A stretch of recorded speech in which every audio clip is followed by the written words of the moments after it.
There we go. A little bit of a misclick there. Good early morning, late morning, before pre-afternoon. Getting ready for this big, huge matchup in the world of Indiana basketball today as we face Illinois, and probably one of the most dominant big centers in the game today comes into IU. Several questions arise, but the first thing I want to talk about, what is the deal with ESPN's lack of discussing this game beforehand? It's it's I don't know which ESPN it's on. It's getting ready to start here, unless I got it on the wrong channel. But the first thing all they talk about today is Mike Krzyzewski's last game at or at Duke, which isn't until 6 o'clock tonight, somewhere around there. Hey, dude, I would take that, JB, very much so. Hopefully, but all they want to do is discuss this Duke game, Duke and North Carolina. Why is the ACC and why is ESPN so hell bent on promoting and preaching the ACC? Granted, North Carolina and Duke's always going to get cream of the crop of probably your National Player of the Year candidates, so on and so forth. But this is a great matchup today. This is one where we can really establish ourselves as this is really going to be one that might put us over the top for the NCAA tournament. This is a big game today. There's really a lot more at stake in this game for us than there is for Illinois. Illinois is trying to legitimize themselves as a potential 2 seed, trying to rise back up the AP top 25. But we're really trying to legitimize ourselves as a Big Ten contender today. The big thing I notice about this game is the one thing: if will Mike Woodson play Michael Durr today? Nobody's really said what kind of problems he's been having at the university, why it's been a coach's decision that he not play. Nobody's really elaborated on that situation. And when you're playing a body as big as Coburn, I'm sorry, Trace is 6'10", but he's like a swing. He's like a swing 4. He's not a 5. Race Thompson is got that power forward build, but he doesn't have that substantial power forward height.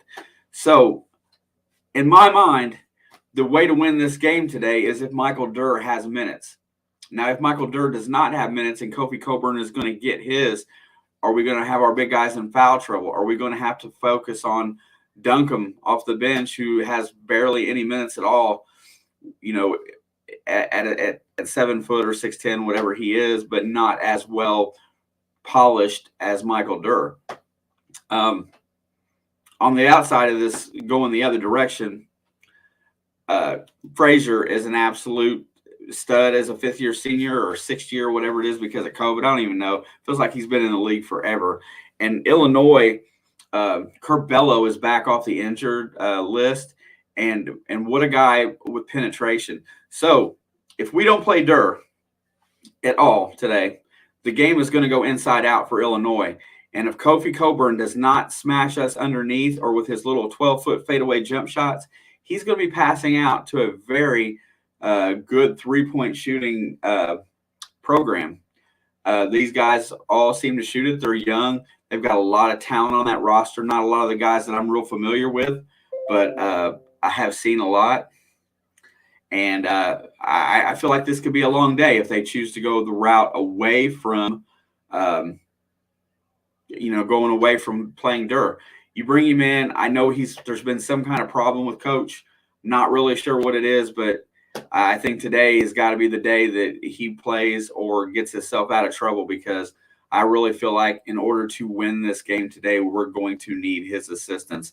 Anybody in the chat, feel free to let me know what you think about that. Also, if you don't mind, we've been cruising right along with some controversy is the real reason why we've had some of our growth. Alex's community post seems to stir people up, although it's, they're all minor. Drop a like down below. If you feel the need, hit that subscribe button if you haven't yet. And as we will support Indiana all the way through the NCAA tournament and the NCAA tournament itself. Not 100% certain what we're doing here on ESPN today. Maybe I'm on the wrong channel. 4 minutes till game time. And we're still talking about Villanova and Connecticut. Everybody but who's on this channel today. And that really disappoints me. I feel like they should have had some national pregame coverage if this was going to be the first game on the docket for today. And we are in here a little early today. It is only 11:56 here in the East Coast, or Midwest to the East Coast. Peyton, what's up, brother? Nice to see you, sir. Thank you for stopping in today. But that's the question. The other question is Rob Vennessy going to play today? He shows questionable. Game time decision. I hope his foot is feeling a little bit better. I was reading a little bit about that, and that's a very tricky deal. I think it was Shaq that had that as well. And I'm just thankful that he didn't tear something.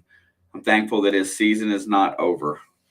So because, we're going to need his leadership going forward. Here's the other thing today, and it's about time for this. Parker Stewart and Miller Kopp need to step up today. You know what? They're both really solid transfers coming in. We knew that Parker Stewart was not the best defender. Mike Woodson has pushed and pushed and pushed him to be better on the defensive end, which has taken away from his three-point shot. He still gets beat, and he picks up a lot of fouls. But Miller Kopp has no excuse for checking out of games. That guy should want to be on the floor. He's in a competitive situation. He left Northwestern to come here. He is absolutely a good ball player. And if them two guys don't step up early today, Jordan Geronimo, Tamar Bates, these guys right here, when they come into the game, they bring a level of energy. Trey Galloway, energy, uplift, and tenacity. They are going after that basketball. That's what they do. Jordan Geronimo, it comes in and is a spark off the bench. I feel like these other two guys are pretty lethargic. Love Parker's shot. I love Miller Kopp's game knowledge and how he executes. He doesn't make the shot so much. He's quietly a pretty good defender and role player on the floor. It's just that he's not made his mark at Indiana. But, just as well as I do, if we intend to make any kind of run this year at a Big Ten title or an NCAA title, those two guys in particular got to step up, because we've got to have another consistent three-point shooter. And since I just brought up three-point shooting, Race Thompson has been on an absolute tear from the three-point line. How big has that been the last couple of weeks, with Race stepping out and shooting that nice arching three-pointer that just rips the bottom of the net? Love it. Good morning, Miss Amethyst. Almost afternoon. Getting ready to switch on over. Let's see if I have to go to my box in the other room and change it. So not sure. We haven't got there yet. I think I'm on the right channel. But totally disappointed in ESPN today. Definitely at the end of the day, leave a comment about that, why they can't preview the game that's coming up, especially when it's ready to start as we get to 12 noon. Make sure my scoreboard is up and running today, which, how would I know if the game hasn't started yet? With that being said, we should be switching over right now. It's noon. I don't know. ESPN's national analyst, I can't believe they didn't mention not one time today. And yes, we are at the right game. This ought to be night court from now on. I'm going to keep saying it until we get it. Let's watch these guys run out. I'm looking for one in particular that I have not seen as of yet. And I did not see Fennessy run onto the court. And that's not necessarily a good thing. Zet X has been playing good basketball. Hopefully he steps it up. Good afternoon, Matthew. Nice to see you, my brother. Just having some discussion about if Michael Durr does not get in the game today, what does that mean against Kofi Coburn? Coach is going to do what he's going to do. If he has to take a loss here, he will take it. But I really feel like if we want to win this game, if we want to show some emergence in this Big Ten conference, that we have got to play our 7-footer today that can body up with Kofi Coburn. And if nothing else, provide some fouls. What's up, Sam? Thank you for that, IU. Hopefully we'll win today because, at the same time, we can draw fouls on Coburn. With Trace and Race as speed and with as quick as their first step is off the dribble when they're 3 steps from the basket with a one dribble drop, step, and go, I think they can cause Coburn some problems. But let's see how it fans out today. I'm looking right now, straight up, I'm looking to see Rob Vennessy, and I do not see him. I see Parker. I see the starting 5 is the same as it has been. And nice to see you. Oh, and there's the other one. As always, Sam, you're right on it today, bro. Turnovers are important as well. Not turning the ball over is huge for this team. The fans are flat on their feet today. And hopefully we have a good ball game today. Also, tonight at 9 o'clock, Alex and I will be in here for a Q&A where any comments and questions are welcome, and we will discuss this week in sports. Also, lots of individual video content is on the way for both of us. We're starting to work out how we're going to release content for this whole spring and summer schedule, and I think we're starting to kind of pinpoint in on what we want to do, focusing on the NFL. And we've still got March Madness, so getting ready to tip. Hopefully it's a good one today. And Coburn controls the tip, gets it over to Frazier, and here we come across the line. Let me learn the Illinois players as we go. Plummer, Frazier, Williams, Grandison, and Coburn are on the floor. There's a wide open lane all the way to the basket. And Cop's going to get called for the foul on Plummer, but I think Plummer just fell on his own.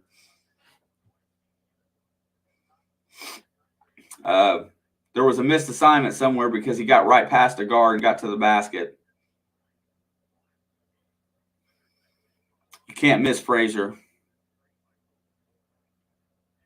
Maybe. He's been on the bench the last 2 games due to coach's decision. Whatever that means, he is on the S list for Mike Woodson. Plummer knocks down 2 quick free throws, and we are at a 2-0 lead. X is going to bring the ball up the court. He's going to be guarded by Frazier. Race Thompson is playing that other high spot on the floor as we try to get Trace the ball on the block. Trace goes up against Coburn. Coburn affects the shot, keeps him pushed out, and he misses. Here comes Frazier the other way. Frazier's on the left wing. There's the pick. He's looking, passes over.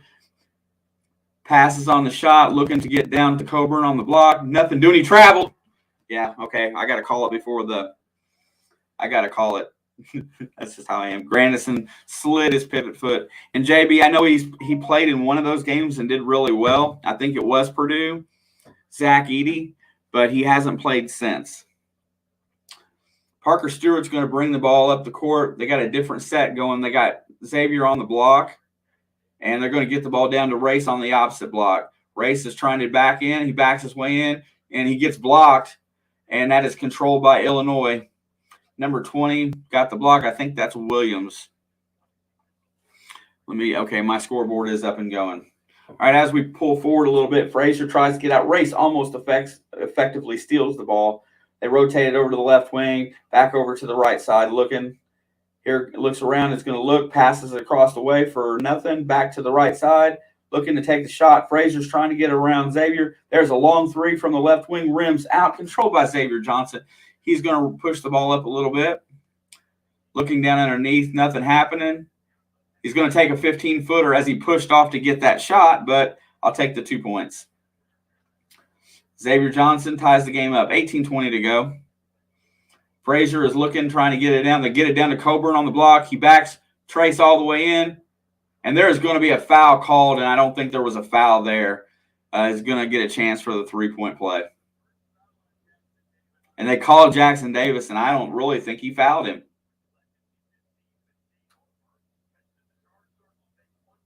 I don't even know who blew the whistle.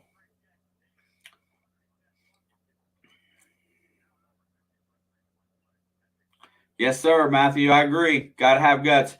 Coburn misses the free throw. It comes off all the way out to back to the free throw line until Miller Kopp can control it. Xavier's going to drive the lane, pulls up for a 15-footer again, and he misses it. Frazier's going to control the rebound. Xavier Johnson probably shot that a little bit quick. That is okay. He was open. We really match up pretty well. There's a steal by Kopp, reaching in and getting the steal. Pushes the ball back the other way, over to Thompson. Thompson back to Xavier, over to Kopp. Kopp looks. Kopp's going to draw the foul on dribble penetration, trying to go around. Good job by Miller Kopp. A good defensive play on one end. Reflects his momentum coming back the other way, and he goes to dribble drive with the ball and draws a foul. You got to play on defense to have good offense.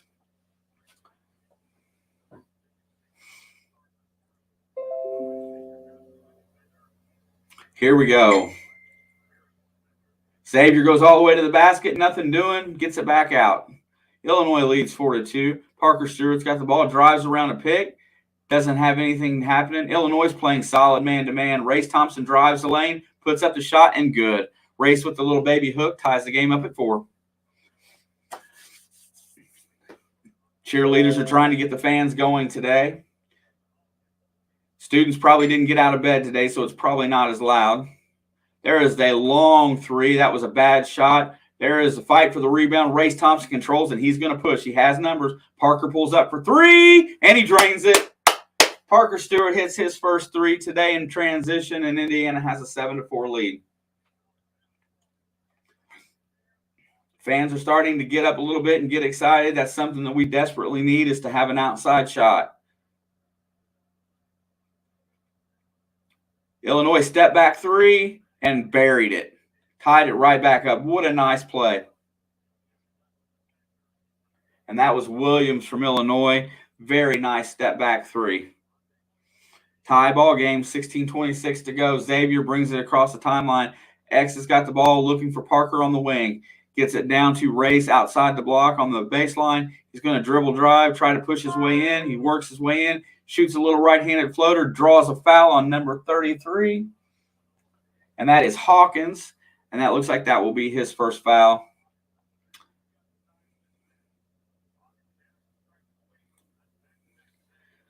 That resets the shot clock. 16:13 to go in the first half. And by the way, if you guys don't know, the game is on ESPN today.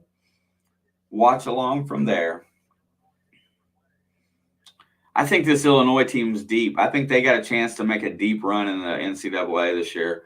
Race Thompson buries the first free throw, 8-7. They have a lot of different components to this team to make them very formidable against anybody. What's up, Creek? Nice to see you, brother. Kofi Coburn takes a seat. He's going to get an early rest. There's the Race was set short on the second free throw, controlled by Illinois. Xavier is going to press Frazier. I got to just call him X so that it goes faster. Frazier's up high. They got a 2-man high set, looking, nothing going. Baseline cut, nothing happening. Frazier dribbles around off his back foot, loses his dribble, and passes it off. 8 on the shot clock, nothing working on offense thus far. They're trying to get a driving lane, nothing doing. And Trace Jackson, no way. And that's going to be Trace's second foul. And here we go. Let's see. Did he hit him?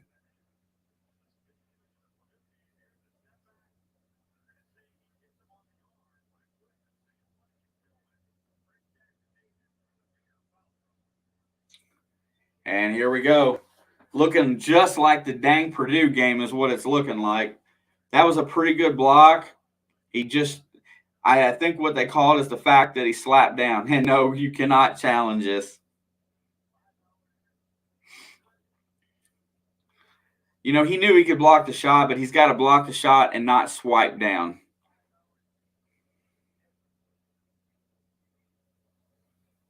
Hey, Jerry, no problem. I get as many of them as I can. Keep in mind that I have a very demanding job as well. This is my fun time. I didn't think you could challenge a foul. Woodson needs a red flag. Yeah, you know what? I don't think that was. I don't think it was a foul. It didn't affect the shot. I guess you could call a foul after the shot and take away the 3 free throws, but that won't happen. But I appreciate you, Jerry. I get as many of them as I can. I try at the end of the day to go through the schedule and announce which ones I'm going to get going forward. So, no, it wasn't. It didn't look like he got him at all. But you know what? They're fast to the whistle today. I'm not sure. If they look at it, they're gonna realize that they just changed the whole dynamic of this game. Now back to my opening statement for today. I know Jordan Geronimo is going to come in now. I got that since Kofi Coburn is on the bench. But do we get to see Michael Durr today? Has he straightened up and enough in coach's eyes to come back out and play? I really want. I'd love to know what he has done to be benched for 2 games. You go back and watch that press conference after the Penn State game, and basically Woodson said he's playing a lot today. That's good because Coburn is the matchup that we cannot let him beat us. I would rather Trent Frazier hit 7 3-pointers today than let Kofi Coburn go off for 37 underneath. That really goes against the core of what our defensive principle is.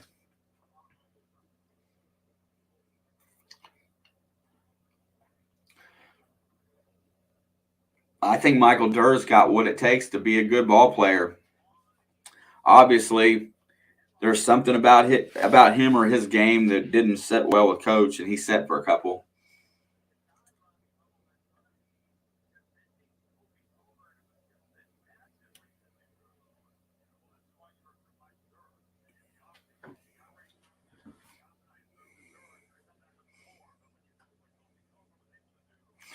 Yeah, I watched that Illinois-Wisconsin game the other day. You know, I thought about coming in here for an extra Big Ten game a week, and I will probably do that, or a national game just to give you guys some other team, insight going into the NCAA tournament. But and you're right, Michael Durr is on the floor. Let's see how this rolls. I don't think that was a foul, and he ties the game up. I guess he hit 2 out of 3. I guess we missed a free throw or 2. That being said, now we've got that matchup. And Durr is not bad. He's got a decent little outside shot, and he can handle the ball a little bit. Pretty good passer as well. Hands it off to Parker. Parker drives the lane, shoots a 13-footer, and rims around and in. Parker Stewart, 5 points. Nice start for Parker today. X is on Trent Frazier. That's a big matchup today, too. How well we can handle Trent Frazier and keep him out of what he likes to do. Dribble drive. Frazier's got a chance for the 3. Steps back. X has got his hand in his face. Affects the shot, and it goes long. Race Thompson controls out to X coming up the left wing. X is going to slow it down. He's going to look, go around a pick. Nothing doing. Hits Cop on the left wing. Down to Race on the block. Race hands off to Durr. And Durr looked like he got hammered, but evidently not. Grandison hits the deck. Indiana is going to retain possession with 16 seconds on the shot clock. Coburn comes back in the game against now since Durr is in there. So let's see how that works. And there was oh my God, they just showed another angle of that block, and there was absolutely no foul. The wrong official blew the whistle. There's going to be another foul underneath the basket on Grandison. Oh my God.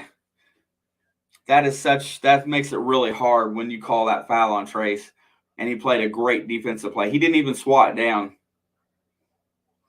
There's the pass to Race on the block again from out of bounds play. Misses it and goes back up and tips it in. IU's up to a 4-point lead. X is going to keep a little pressure on Frazier, and he backs off a little bit. Fans are starting to get a little loud. Gets the ball over to Grandison, who shoots a long 3. Ugly off the rim. Durr blocks out well on Coburn, controls. Here comes X up the right wing. Looking down, nothing happening onto the block to Race Thompson. Race is going to back it in against Williams. He's going to put up the little baby hook to the right, hard off the rim. Controlled by Illinois, and here they come the other way. Hand off. Gets it down. Coburn against Durr. Let's see how it happens. And Parker Stewart Comes in, he has nothing going, and he hacks him right across the arm.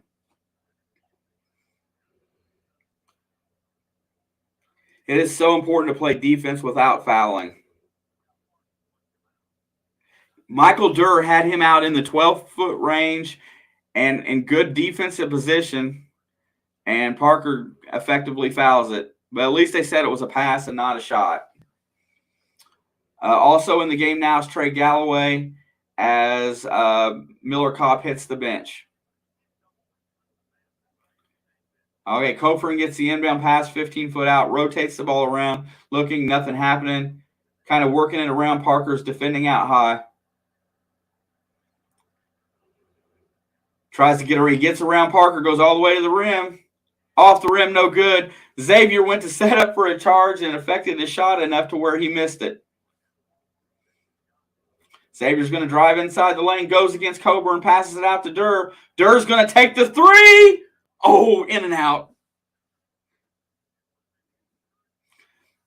I'd much rather see defense without fouling, Creek, but that's that you can't win them all. There's a quick three by Illinois, and it's good. 1-point game. 12-11, 13-21 to go. Here comes Xavier across the timeline. First 7 minutes almost in the book. IU controls a 1-point lead. Offense is a little stagnant right now.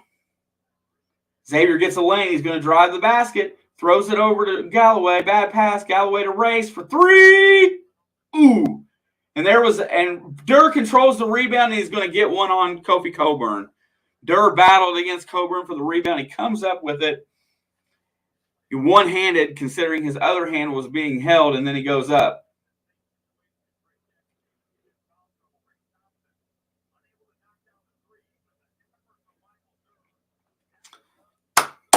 That's what we need to see. If Michael Durr can become an effective player and get some minutes, stay out of trouble, we have a shot. First free throw is short off the front rim. Looked like he kind of choked that one a little bit.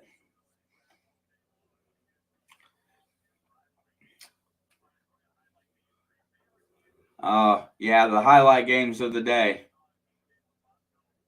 Let's not talk about the good one that we got going on at hand here. Let's just go on down later on down the road at 4 and 6 and 8. Durr is at the free throw line for the second free throw.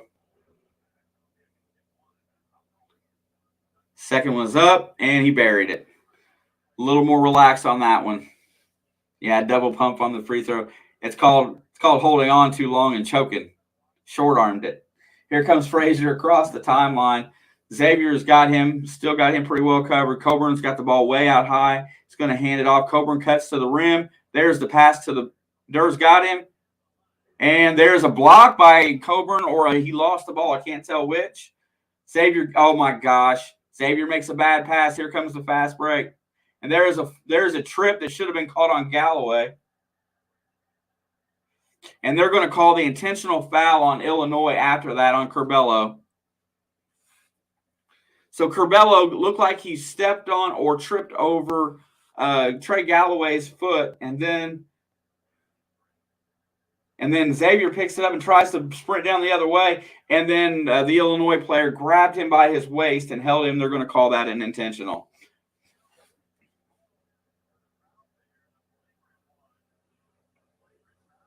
And they're going to call that a flagrant.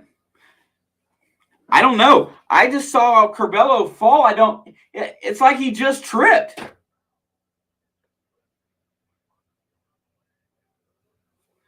I don't see anything by Galloway there that indicates that he pushed him. Man, you got to love Big Ten basketball.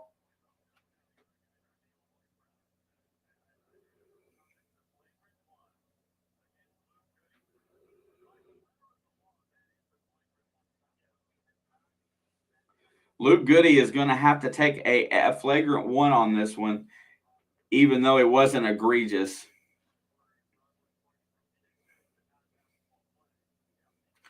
And then they're still explaining to Curbelo that he wasn't fouled.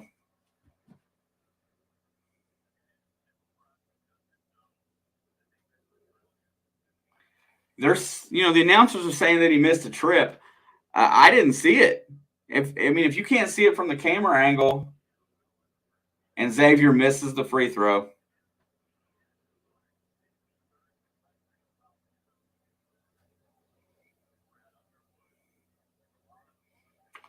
And second free throw is good. No doubt. That's 3 points up there. You should hit about 80% of them. And somebody just get teed up? Oh, I guess not. And Xavier's going to get a break, and now we get Christian Lander in the game. Let's see how Christian Lander does against Trent Frazier, who is an experienced guard. Curbello's guarding him. I'm sorry. Frazier's on the bench. Lander drives around. He's looking, doesn't see nothing, gets the switch. Trying to get the ball down on the block. Indiana has got all substitutes on the floor right now but Parker Stewart, and Galloway hits a 12-foot floater. 16-11. And Jordan Geronimo is in the game as well. I love seeing the go 10 deep here early. It's nice to see. Let's see how well we do it. Kofi Coburn is pushing down on Durr. He gets the ball on him in the block, and he misses the shot. Durr does a very nice job defensively to affect the shot. And here comes Galloway the other way. Galloway's got the ball. There's the pickup high. He's going to dribble around it, passes it back to Durr. Durr doesn't have anything going. Hands off to Lander. Lander is against Curbello. He's going to drive it, hit Parker Stewart for three. Parker drained it. 19-11, 11:25 to go in the first half. IU's got its biggest lead of the game of 8.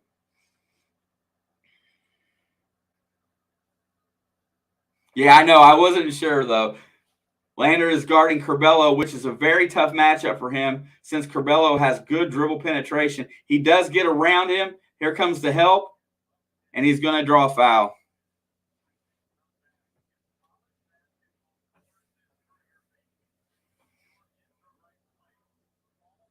And Williams from Illinois is trying to get chippy with the Indiana bench. Yeah, that's a really good start. This first 10 minutes. But, here's the thing. And Creek, if we go back to when we were first starting the early season games this year, the one thing that I'm pretty sure you were amongst one of them that was with me talking about it that we were discussing was the fact that Indiana was going to have to play 10, 11, 12 guys during this season to effectively, compete on a long-term level, not just short-term. You can go 7 or 8 one game if it demands, but you've got to let 9, 10, 11 get some minutes in there during and for this Big Ten season, because there's going to be all kinds of situations that come up, whether it be injury, disciplinary, or whatever, that you're going to have to go that far down the bench, and you need to be able to go 10 deep to make a run at anything. Randall, what's up, brother? Not looking so good. We've hit a few timely threes. Our outside shot's a little better. Trace is already on the bench with 2 fouls, which is not good. But we're managing the game, and we're using our bench to do so. And with that being said, that makes it look really good going forward. What's up, Tony V? Nice to see you, my brother. Thank you for being in here this afternoon. But back to where I was at, Christian Lander is going to have to play. Hopefully Rob Fennessy comes back sooner rather than later. The fact that he's missed 2 games now worries me about his foot a little bit more. But defense, yeah, here's the thing. Just good defensive position today has been what's been huge. Durr is not out of position and doesn't give Coburn any extra room to go. Trace fouled him early because, Trace can't body him like Durr can. So I think you got to keep that matchup the way that it is. Durr is going to need 15, 20 minutes today because I think that's probably all Coburn's going to be able to give. But that being said, hey, I'm going to the St. Louis Billikens game today. I am having fun watching the Olympics. Hey, John, nice to see you, brother. Have you got that 20,000th disc yet? You can't see this. Oh, it moved.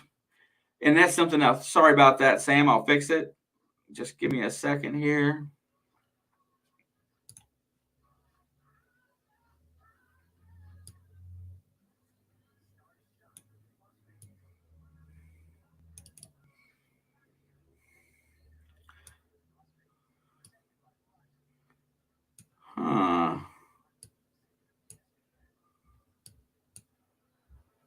I'm going to play with it a minute here. It's doing something different today.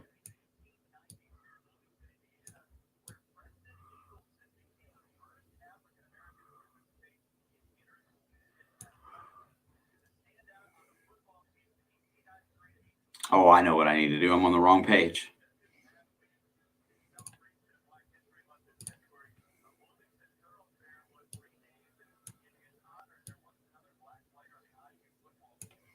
There we go. How does that look, guys? Is that better? All right, we're coming back from commercial. Let's move that. Right there. And Illinois' Curbelo shoots a free throw, and it is short off the front rim.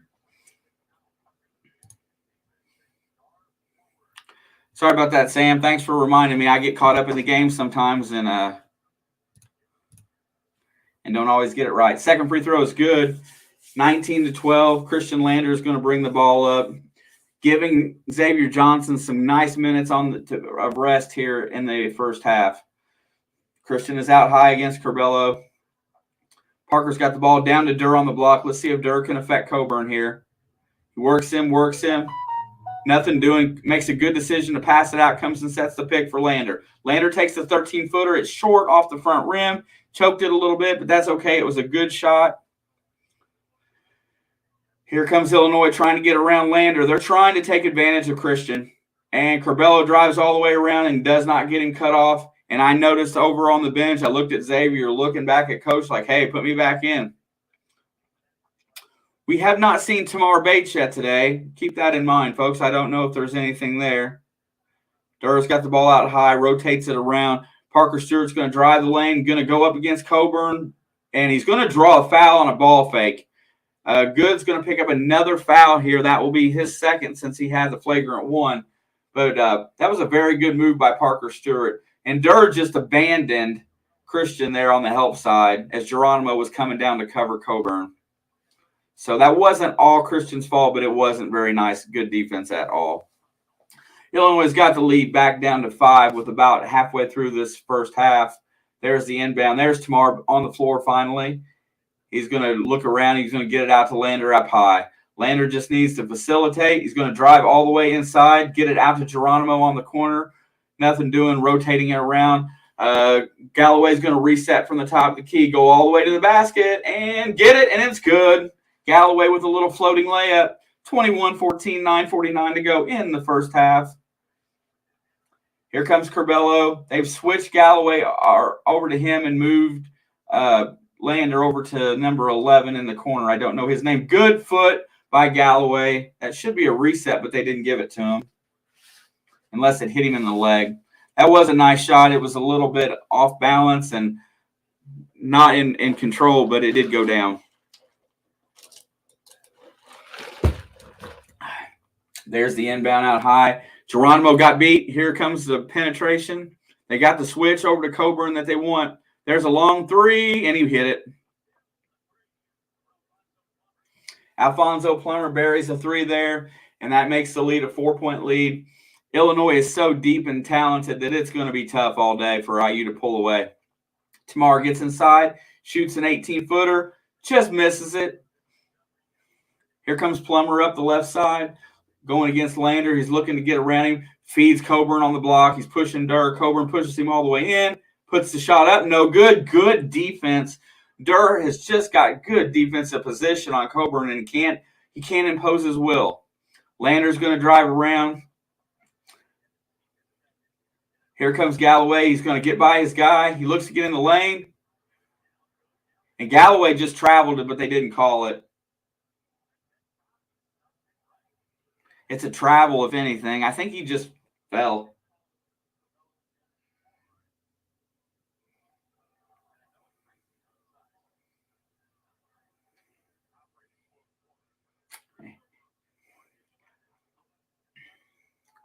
So oftentimes I think they call that a trip, and I'm glad that they're not calling that because that was his fault for being out of control. We retain possession on the jump ball call, and Galloway has to use a timeout because he doesn't hit his first out when Tamar hits the wing. Illinois is on a bit of a run here with 8:38 to go. They've cut the lead down to 4. It's going to be this type of game all day, you all. It's going to be this way. It's going to be ups, downs. But you got to say, this first half, Michael Durr has done such a fantastic defensive job on Coburn that just remind you that he went out against Wisconsin that does have decent bigs and put up 37 and 12, 37 and 12. Probably will be player of the week if not for today's game.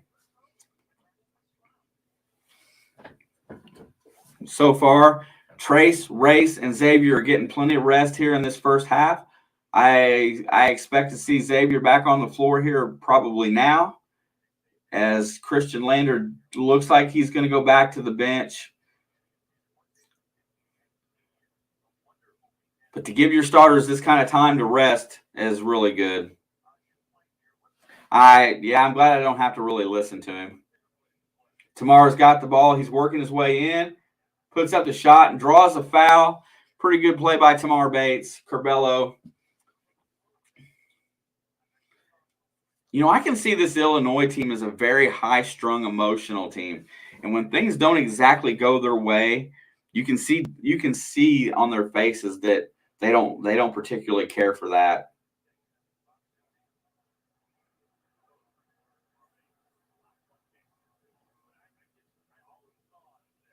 Something just happened there with Curbelo, and Bates is out in the way, no doubt. Tamar buries the first free throw. You know, I did a video about Tamar Bates very early on when he announced he was coming here, and I caught on that his dad subscribed to the channel. I was really psyched about that. Second free throw is also good. What a beautiful stroke.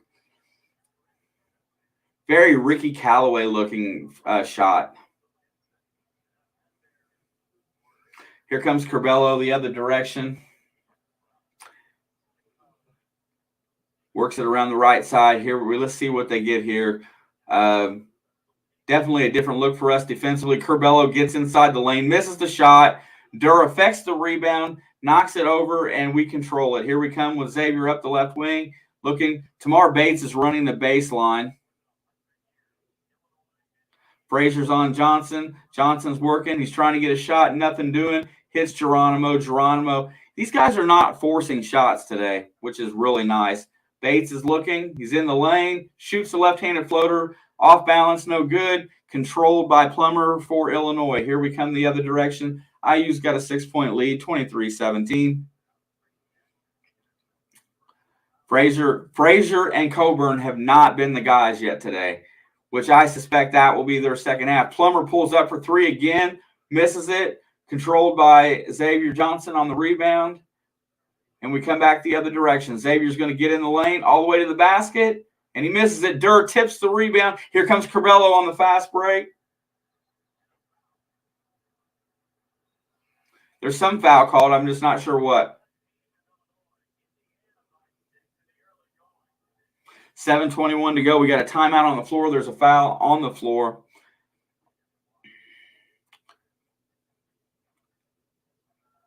Pretty solid game so far, gotta say. Yeah, Creek, I gotta say that has kind of worked in our favor several times, but you know, it wasn't the ones that they're not getting. I think they're being a little petty over. So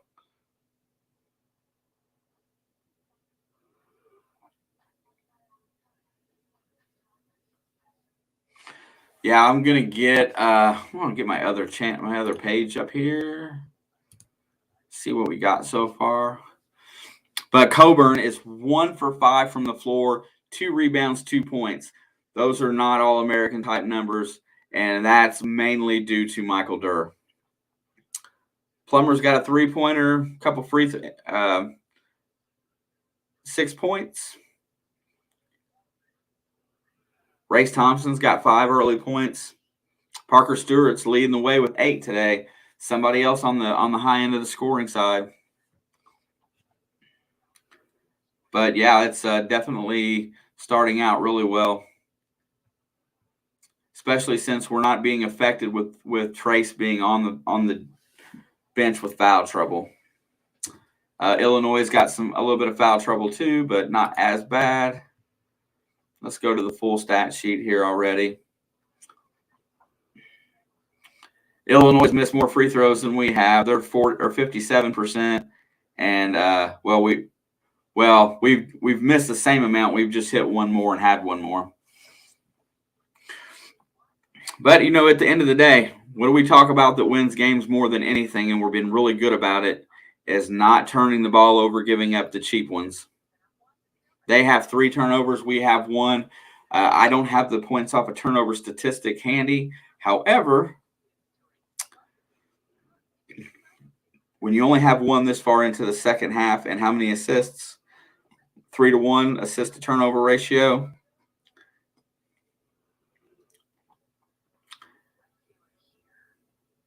But this looks like a Big Ten game. 2 high-scoring offenses just beating each other to death.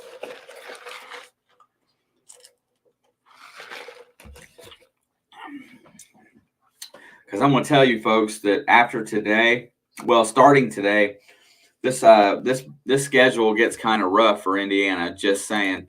I'll get that brought up here really quick on the schedule, not losing my box score that I like.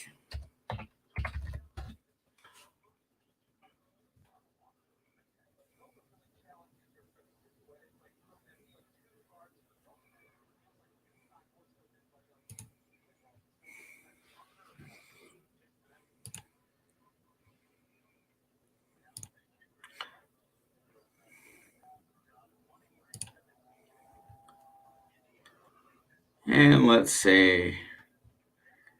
Yeah, after today, they go to Northwestern and Michigan State. I would love for them to win one out of those 2. Then they've got Wisconsin at Ohio State, home against Maryland, at Minnesota, Rutgers, and Purdue. We have got an opportunity to win 22, 23 games. Durr's at the free throw line. Durr buries it. As the season goes on, you're going to see me get a little bit more animated as we get closer to some big-time prizes for this team, because not playing in an NCAA tournament for a long time has got me a little bit wound up. Durr looks like he's got plenty of concentration. Free throw is up, looks good, but it rims out. 1 out of 2 for Durr. 7-point lead for IU. Here comes Trent Frazier with the basketball. Coburn is still out on the floor against Durr. Xavier Johnson's got Frazier. Frazier's going to get around him, get to the basket, puts it up, no good. And they're going to call a foul there, which I didn't see, but hey.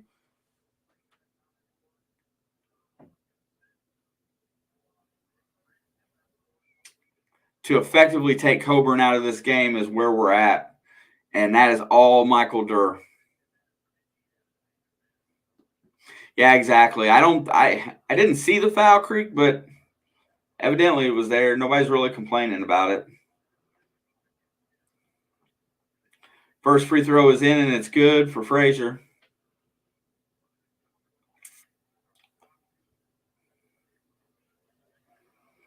Illinois is leading the Big Ten at 9-2, by the way. Copy that, Creek. I believe you. I believe you before I believe a ref. 5-point lead. 7:06 to go in the first half.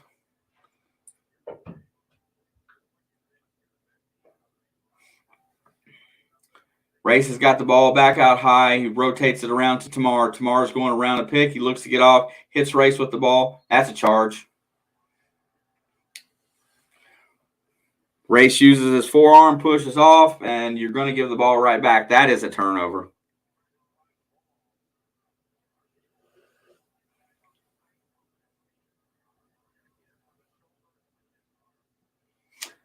That's a good call. Even if you don't push that hard, it looks like it. Frazier's got the ball, trying to get around Xavier Johnson. He's trying to create, gets it to Coburn down deep. Coburn gets around Durr, gets blocked. It's going to be blocked out of bounds or off of Michael Durr. And I don't know that ball touched that baseline, but they didn't call the foul. Very good defense again on Coburn. Oh, no. Ooh, that should be ours.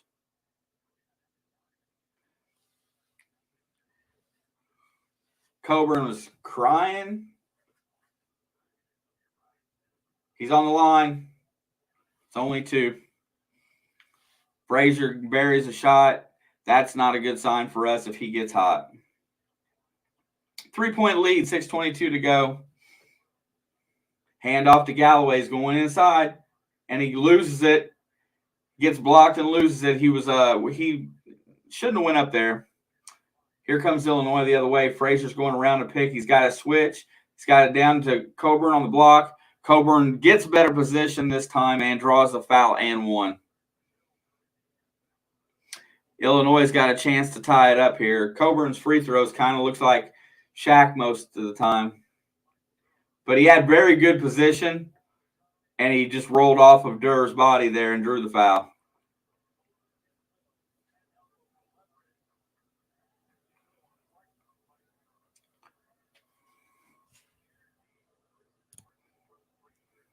Coburn's got a chance to tie the game. 6 minutes to go in the half. Short arms it, and Race controls the rebound and pushes everybody back. You know, we need to get an inside-out possession here. We need to get the ball to the block. That's what we were doing earlier, and we've got away from it. Parker's got it out high. There's a pick by Durr. He goes around it. See, we're not getting the ball to the block. Tamar's got it out high. We need a post. There's no post. Bates takes a shot, buries it. Good 1-on-2 shot there by Tamar Bates. He elevated and hits the 18-footer. Good shot, but we still need to get the ball on the block. We got to play inside out or we can't compete. Illinois gets it over. Plummer drives the baseline, gets around Stewart. There's a foul. Tamar Bates is going to pick up one there. He was just in horrible position.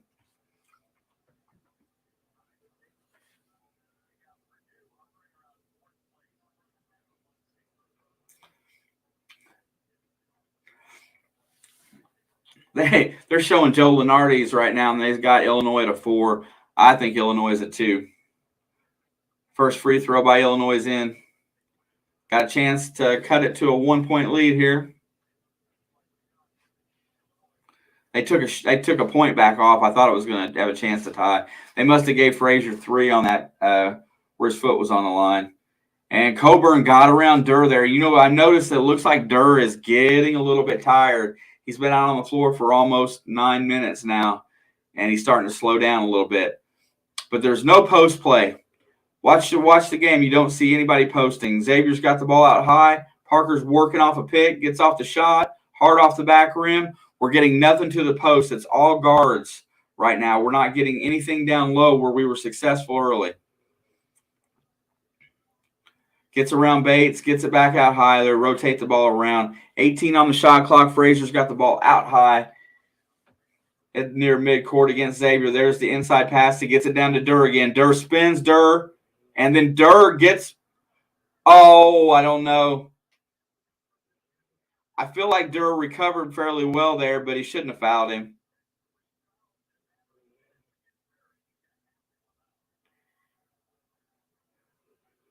Oh, yeah, he got him. You know, but, you know, they could have called Coburn with the push-off on the spin move on the hook.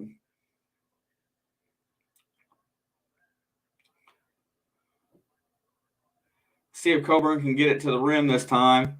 He does. You know, Logan Duncombe needs to come in here for a minute or two. Instead, they're going to bring Geronimo. They go from 7 foot to 6'6", so Coburn is definitely going to have the advantage going forward. Second free throw misses. Tamar controls it. Here comes Xavier Johnson the other way. We have got to find a way to get some inside presence here. I know that there's nobody out there to do so. Tamar gets around. He's looking. Shoots the floater again. He's going to draw a foul by being patient. Tamar Bates has got that really beautiful left-handed stroke. I'm not going to say Calvert Chaney just yet, but it's pretty like that.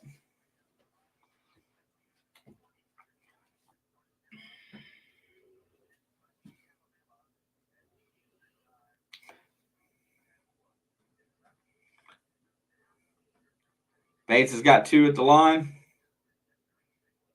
First one is money. You know, if we play an even first half, I'm really good with that, honestly.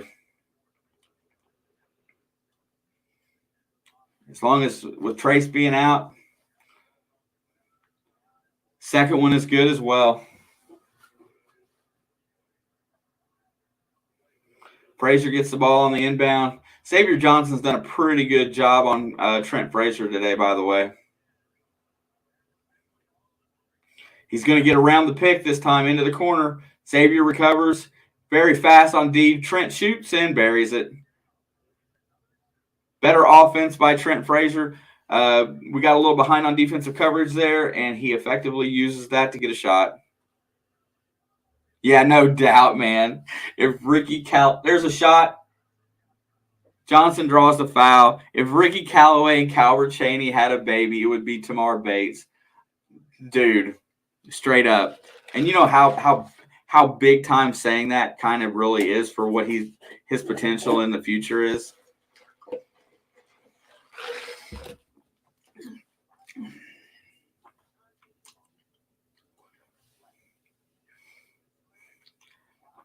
The only thing that bothered me about Ricky Callaway, all of that, was him transferring to Kansas.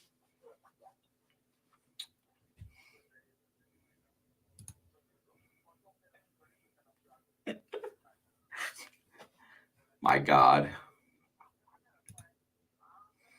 Where did that go? Let's see.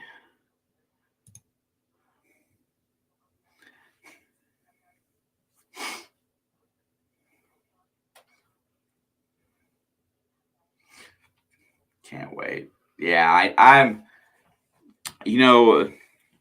playing for tomorrow as well.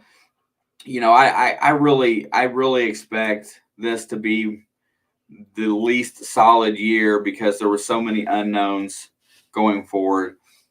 I feel like next year there will be to grow off of this. If Christian Lander can just bulk up a little bit, I just think he doesn't have the strength. If he could just bulk up a hair, he could really do it.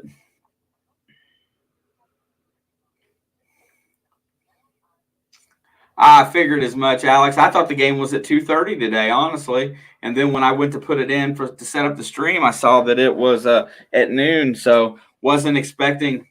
Most of the people that we have are usually late in the day. So a really nice crowd for early. But they do have the game on there.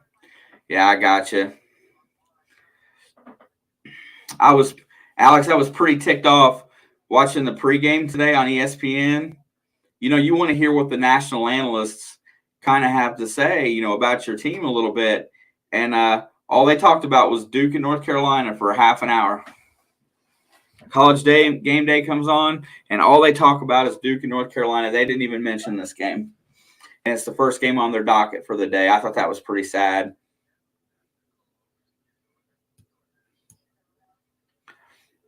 While we're on a break here, would like to remind everybody, if you do have a quick second, smash the like. If you haven't yet, hit that subscribe and the bell. Do plan on knocking out definitely after the Super Bowl. There will be more college basketball in here, along with football talk. But I will be burying as many of these games as I can through the NCAA tournament and getting because March Madness is just right around the corner. Conference tournaments. Maybe a national game of the week that I'll play. That's something that I want to watch, something that I think has big interest going forward. Maybe another Big Ten game every now and again. College basketball is probably the sport I have the most knowledge about besides baseball, but I don't think baseball would go very well in here unless everybody wants to hang out during a baseball game, which we might try every now and again just to see how it goes. And we're back from this timeout. Trace is is still sitting on the bench. He just looks lowly and depressed and tired. But they've got to learn that. I think Woodson should learn here that you can't put him up against a guy that's that much bigger than him and hope that he can defend him. Xavier hits the first free throw, by the way. Gives Indiana back to 1-point lead.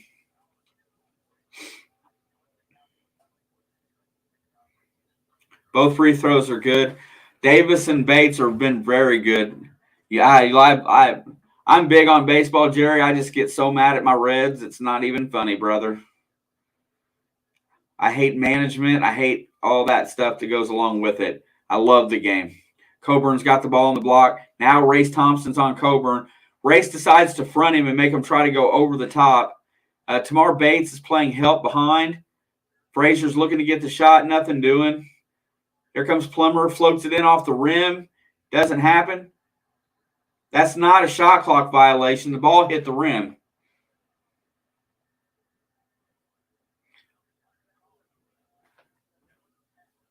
Oh, because it was a pass, it doesn't reset the shot clock. Have you ever heard that rule? Dude, that's a assembly call. Right on, bro. Xavier gets it over. Geronimo's in the corner. Thinks about the three. Rotates it back around. Nice pick. Xavier Johnson from 12. Buries it. Race Thompson set a great pick. I've never heard that rule. I got to look that up at halftime. Well, I don't know if I'll be able to look it up that quickly and be in here with you guys, but trying to get the ball down to Coburn. Race is working very hard on defense to try to keep him fronted. Stay between the ball. Frazier just jukes Geronimo, buries a three. Trent Frazier has got such a quick step. Have fun, Alex. Smash it. Geronimo had no chance there against Frazier. Here comes Xavier Johnson. He gets inside. Back out to Race. There's going to be a three. Hard off the back rim. Good shot. Race is 0 for 2 from behind the line today. First one was in and out, a little bit short. This one was just a little bit long. Illinois got a chance to get the lead here with 2 minutes to go in the first half. Trent Frazier is trying to juke Johnson. 14 on the shot clock. Here he comes. Frazier from way downtown. Missed it. That was past NBA. That is not a good shot there. Here comes Xavier across the timeline. He gets it back to Geronimo, and there's a loose ball on the floor. Geronimo picks it up. Almost a turnover. Xavier for 2. He's short, gets his own rebound, lays it in over Coburn. Xavier Johnson saw that he missed a shot, chased it down, got his own board, puts it in, gives IU a 3-point lead. 1:21 to go. Fans are getting loud. Coming up here, 1-1-17. 22 on the shot clock. Johnson against Frazier. Defense is getting tight. There's the switch. Tries to give it to Plummer for 3. That is not. Plummer gets another foul on a 3-point shot by falling down. I want to see if he got him, but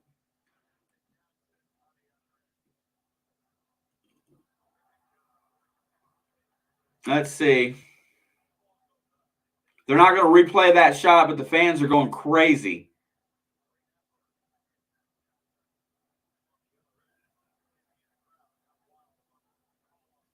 I don't think he got hit.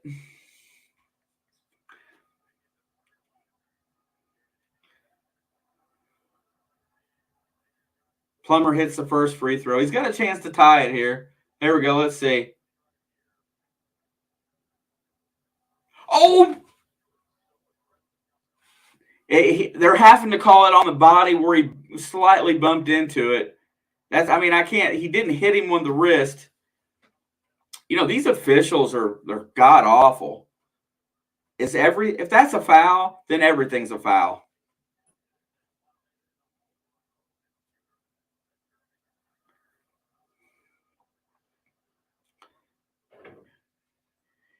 You ready for one of my analogies, Creek?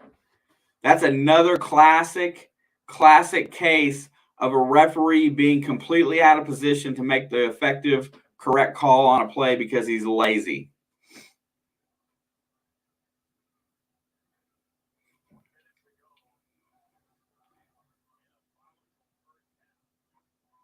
I think that's giving him too much credit. Race gets the alley-oop from Xavier and puts it in. IU takes a 2-point lead, going 2 for 1 here, hopefully. Unless Illinois can get a shot off in the next 10 seconds, which it doesn't look like they're going to push for. Curbello's got the ball against Bates. He's pushing, trying to get around him. Nothing happening there. There comes the pick. Trying to get around him. Nothing doing. Bates is in good position. 14 on the shot clock. Curbello's just dribbling around. Throws it to the corner. And there's a steal. Cobb's got the ball. He's going to hand it off to Johnson. 20 seconds to go. Woodson calls a play. Xavier's going to get it out to the middle of the court. Got a chance to get another basket here going into halftime. 10 seconds. Here we go. Johnson's going to drive up. There's the pick. He's going to go around it. Race for three. Ooh, he short-armed it.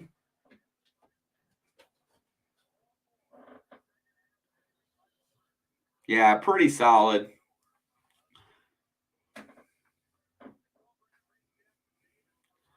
Yeah, well, here's the thing. Look at it like this. We can be proud that we held Coburn to 5. Trace Jackson-Davis doesn't have a single point, and we have 36 points in the first half. That's what you need to see when your star is struggling.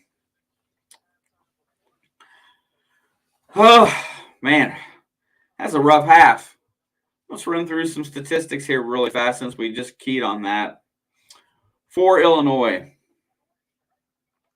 they shot 40% from the field, 40% behind the arc, 70% from the free throw line. They shot 17 first half free throws. Tell me there ain't calling a lot of fouls. 3 of them were on 3-point shots, though, by the way. Kofi Coburn only has 2 rebounds and 5 points. Good job there. Plummer has 9 points in the first half. Grandison has nothing except for 2 turnovers, 2 fouls, and a rebound. Williams has 3 points but 4 rebounds, 2 assists, playing some of that role player basketball. Trent Frazier is 3 for 6 from the field, 2 for 2 from the stripe, 9 points total. Off the bench, Hawkins, Goody, and Curbelo total 7 or 8 points, 2 threes. 2 of them have 3, 1 of them has 2. A couple rebounds there, 4 rebounds off the bench. Not much else happening from the bench except for plenty of fouls. And honestly, Illinois should be up. They should be up 10 with having our best player out of the lineup for a good portion of the first half. Also, and we're not taking into consideration the Lander time on the floor where he gives up. I think he gave up 7 points against himself with a foul for just not being able to hang with the guys that he was assigned to, Curbelo and Plummer. Trace Jackson-Davis, the only thing on his stat sheet today is 2 personal fouls. Miller Kopp, 1 steal, 2 rebounds, and a foul. Race Thompson, putting up race-type numbers. 3 for 9 from the field, not a good shooting percentage. 1 for 2 from the stripe. He's got 4 rebounds, 1 assist. He does have a turnover and a foul. Xavier Johnson, stepping up big again today. 3 for 6 from the floor, 3 for 4 from the line, 9 points in the first half. And Parker Stewart early in the first half, helping us get out to a nice lead. 3 for 6 from the floor, 2 for 2 from behind the stripe. When he's behind that stripe, that means he's usually taking a shot in rhythm, and it's a good shot. He does have a rebound. He also has 2 cheap fouls today that I didn't think he needed to pick up, but it is what it is. Geronimo comes in off the bench today. No shots, no turnovers, 1 steal, 1 rebound.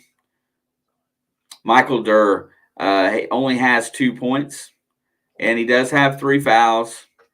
However, he has an assist and a rebound, and the thing that he did today that's not going to show up on the stat sheet is that he got good defensive position on Kofi Coburn for most of that first half. He got those fouls when he started getting tired, so you just can't leave him out there. You're going to have to pull him down. Olga Jackson, hello. Welcome. We are at halftime today. Thank you for stopping in. If you would not mind, smash the like. If you haven't yet, hit that subscribe button down below. I appreciate you commenting. It's happening right now. What's happening? Hello. Back to the stat sheet, though. Lander didn't play great, but he did give a few good minutes in there. He did have an assist. Tamar Bates. Tamar Bates did not shoot the ball effectively well today. He's 1 for 3 from the floor, but he played well in space. He stepped into shots, got going towards the basket, and was patient. And so he did draw several fouls today and was able to bury his free throws. How big is that when a freshman knows better than to force his shot? He wants to shoot going towards the basket and knows how to get fouled. That shows that he's got great potential as a scorer going forward, as a guy that can create his own shot. 1 rebound today, and he does have a foul, but he has 6 points off the bench. Trey Galloway, what can't you say about this guy? 2 for 3 from the floor. He hit 2 floaters, 1 layup. Both of them were layups. One was like a 12-footer. He doesn't take bad shots. He had 2 rebounds and no fouls, no turnovers. So going through at the end of the first half stats here, check this out. IU only shot 42% from the floor, 33% behind the stripe. They did hit 10 of 14 free throws, which really helped out. Tamar Bates and Xavier Johnson really effectively kept that number up high. 11 personal fouls in the first half and 10 for Illinois. We only turned the ball over twice in the first half, but Illinois did a really good job of that as well. They only have 5 turnovers as going forward. IU did have 3 steals today and 4 assists. 4 assists, 2 turnovers. Illinois is playing good D. Bye, Olga. Let's see. Anything else of significance on this stat line? Absolutely not. Now here, watch. So we're going to start the second half. Let's just look a little bit into the future here. And the first thing I imagine we're going to see is starting 5 back on the floor, and they're going to go right at if Coach Woodson puts Trace Jackson Davis directly on Kofi Coburn to start the second half, I'm going to start throwing stuff. Race Thompson only has the 1 foul. He may be a few inches shorter, but he bodies up better. He's a stronger player. If we go back to the same thing and Trace picks up that 3rd foul in the first 75, 80 seconds of the half, I'm going to be mad, because that's something you can control. You can effectively control that statistic. You can prevent him from getting that foul on that guy. If he fouls somebody else, so be it. But if he goes in there and immediately has to foul Coburn because he's got bad position on defense, you're going to get angry. Let's look it out here. All righty. Here we go.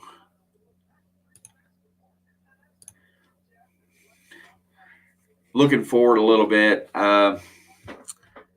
Get my calendar up here as well. Next Wednesday night, we are at Northwestern at 9 p.m. Definitely will be in here for that one. Wednesday night at 9 p.m. on the 8th. I will set that stream up this afternoon, get that one ready. Then we go on the 12th, we go to Michigan State, and that will be the Saturday. I will make that one as well. That game is at 3:30. So the next 2 games we will be in here. Yeah, that's kind of the winning formula, right, Creek? Under 70, and we usually do fairly well if we can hold a team under 70 points. Getting back after that, I will go 1 more game ahead to the 15th. Let's see. And the 15th is on a Tuesday against Wisconsin. That is another night that's very good for me. So we will be here for the next 3 basketball games after today. You know, that game against Wisconsin is going to be very big. We have an opportunity to win at Northwestern. Hopefully Miller Kopp steps up in that game. I can't wait to hear the fans boo at him. I like that stuff too, especially when you have a transfer within conference.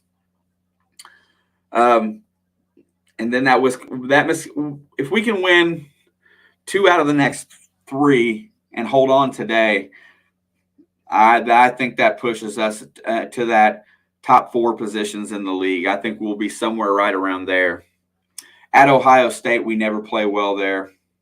Home versus Maryland, we could do well. We have 3 in a row after that we could, after the Ohio State game, that we could effectively have a chance to win all 3. And that last game of the season at Purdue, man, that's I have a feeling we may lose that game, but we'll see what Coach learned going back to facing a team for the second time.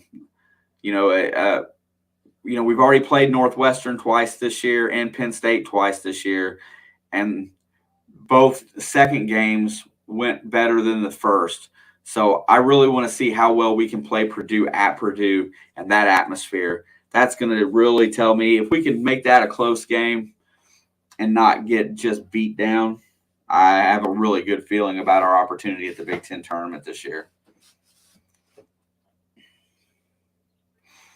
Man, I love it, man. I'm just starting to get so excited. Not to mention, my Bengals are in the Super Bowl next week.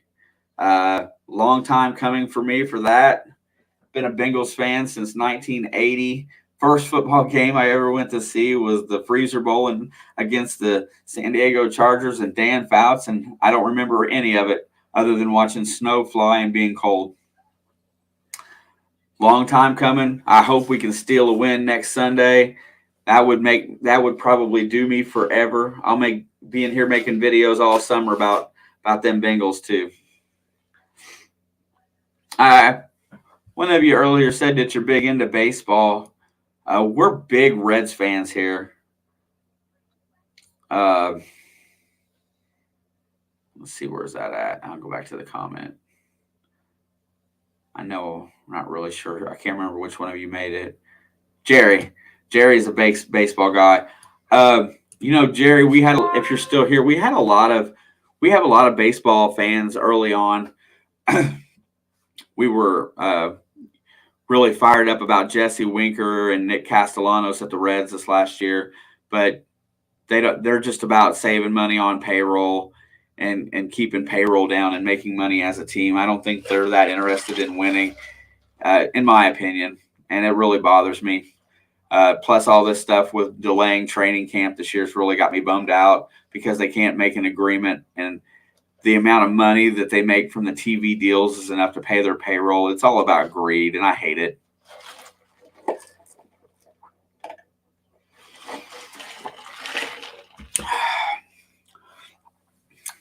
But we're coming on towards the end of the half here. They don't have the timer up like they normally do. ESPN's kind of going downhill. Fox Sports 1's been really good. Also, the Big Ten Network has been really solid.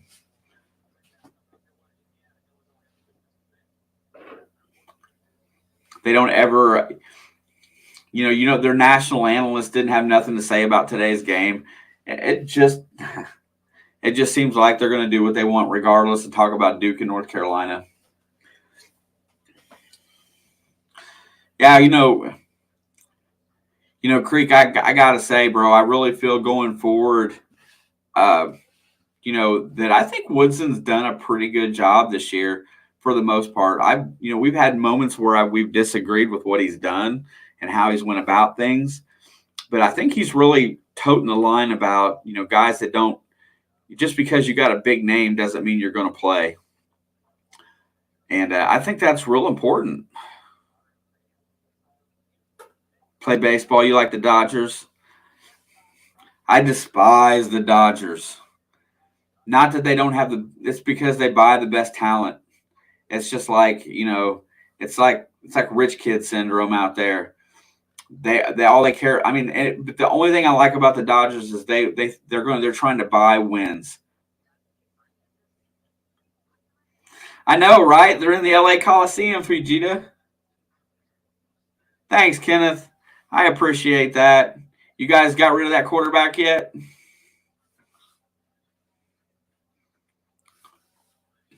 I'll make a comment. Here you go, Kenneth. I don't know if you heard this one or not, but here's a cool statement.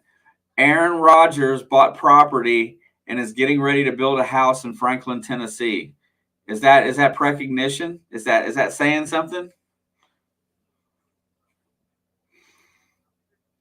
What do you think about that? You think a lot's being made and nothing about him building a house there? Yeah, it's not even a half mile, is it, Fujita?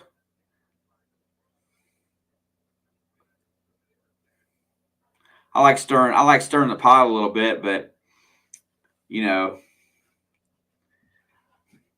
I just thought it was interesting because I heard that on Monday that he bought property and is building a house there in Franklin, Tennessee. Now, granted, Franklin, Tennessee is a nice place. I mean, I like that part of the country.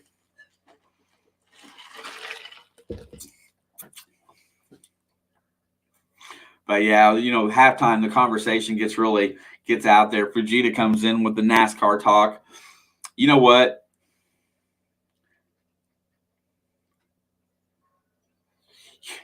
You know, I would almost rather see Aaron in the AFC South than I would the AFC West. But Green Bay it looks like Green Bay is trying very hard to keep him in there.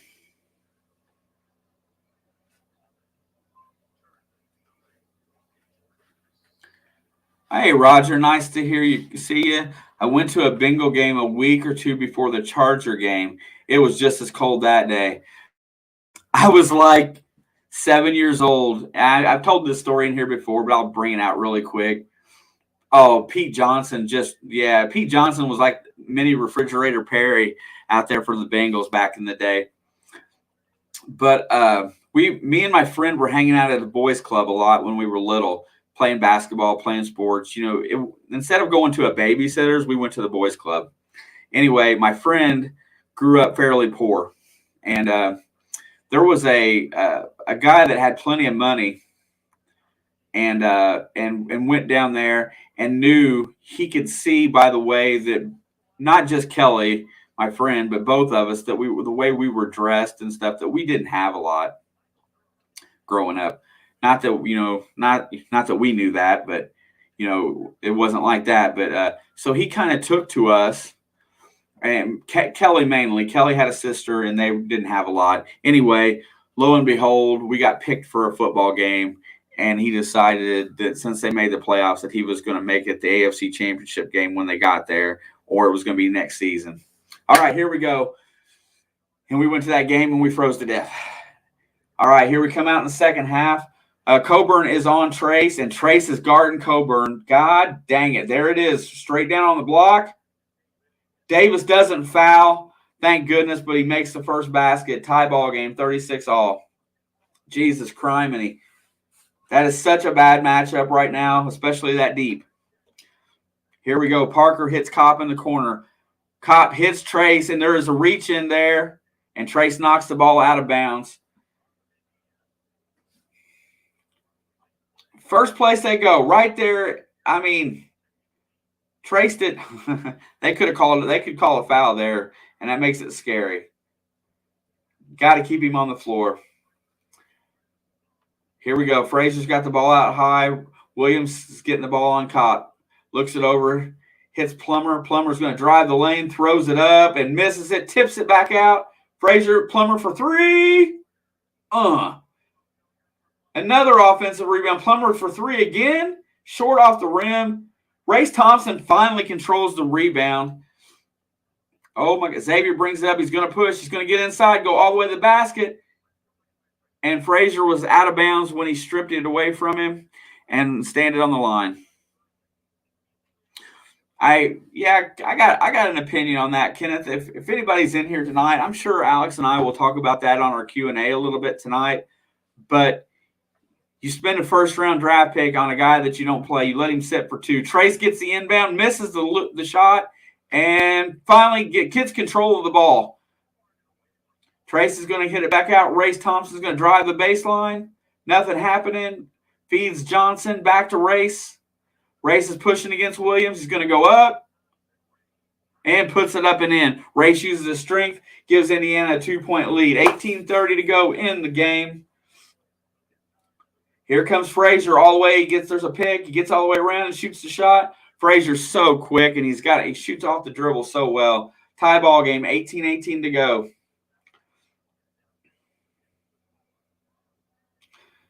No movement on the offense right now as Xavier Extra has the ball out high. hits Stewart on the left wing, looking to get the ball down to Race Thompson on the block. Race is going to back in Williams again, and he's going to put it up. Williams gets his hands in there, tips it up off the rim, and Coburn controls the rebound. Here comes Illinois with an opportunity to take the lead. Frazier's got the ball out high. Xavier's chasing him, nothing doing. He gets around. Here's a three. That was an ugly-looking shot, and Coburn's going to get called for that foul right there.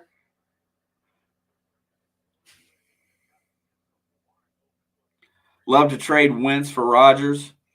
Yeah, I think Wentz's value really went down this year because I think he ruined his trade value, honestly.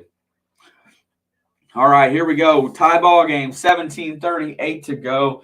Johnson brings the ball across the timeline. He's going to hit Race Thompson. Few outside shots here would be really nice, but you got to go inside out. Xavier's got the ball on the left wing. There comes Trace to the middle. Trace has got the ball out high, not even looking for his shot. They're going to give Trace that jump shot. Trace gets a pass from Johnson and lays it in. Xavier Johnson just created on his own to get an assist. Johnson is trying to keep Frazier from getting the ball. Here, making something. Williams is going to bring it up for them. Oh, that's a foul on Frazier. Frazier just hit Johnson in the mouth.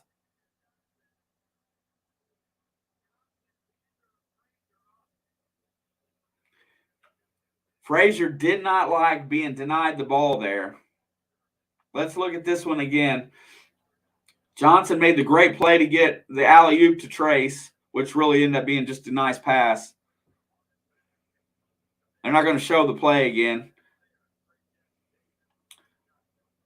Now I got a question about that next time out.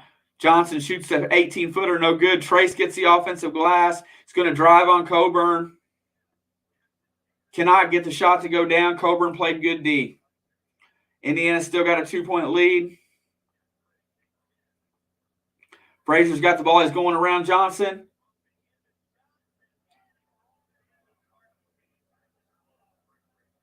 Trent Frazier's a stud, dude. What a point guard.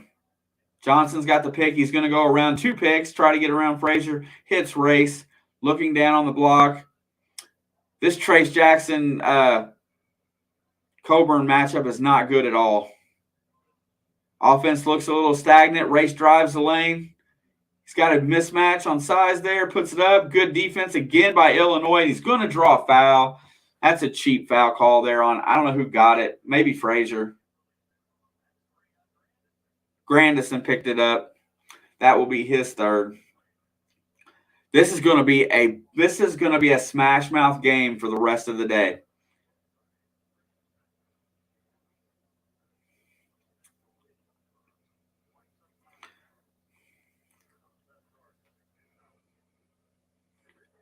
Man, this is getting good. It's getting very chippy. And you know, these cameramen are really bad about letting us see the free throws as Race Thompson buries the first.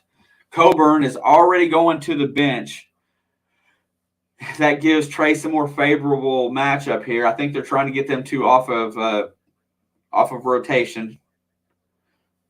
Race hits the second one. Race is over 10 points now with 11.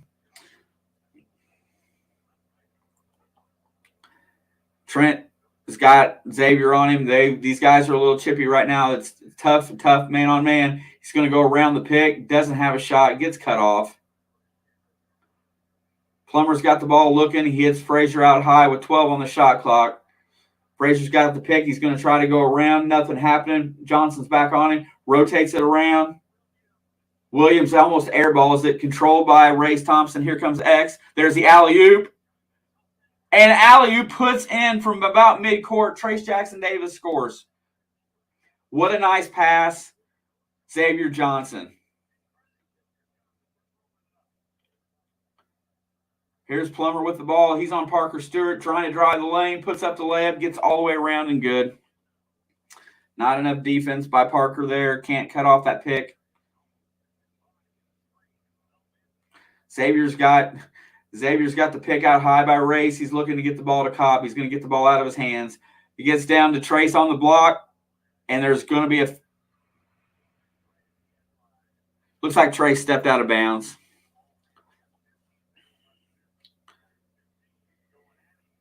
Yeah, Kenneth, what I say about that effectively when you're talking about that is that Jordan Love was a first round pick, and you drafted him to sit behind Rodgers to learn for a couple of years. Well, that's happened now. So, are you going to play the kid or not? You're effectively wasting a pick, which was Rodgers' big complaint. So I just don't. They're saying that they've got this all. They're working this out to keep the team intact as much as possible. But if you go look at how they restructured Rodgers' contract to take more money on this year, I just don't look for it to happen. I really don't. They're so far over on the cap that Devontae Adams is the number one receiver in the NFL, to be honest, and he's going to demand, a certain amount of money. And I just don't see how they're going to pay the guys that they need to pay and put an offensive line out there. I'm back to the proponent. Why don't these guys stop being so damn greedy and go about team and take modest contracts in order to build their team up with the best talent and to win? But at the end of the day, it's just greed.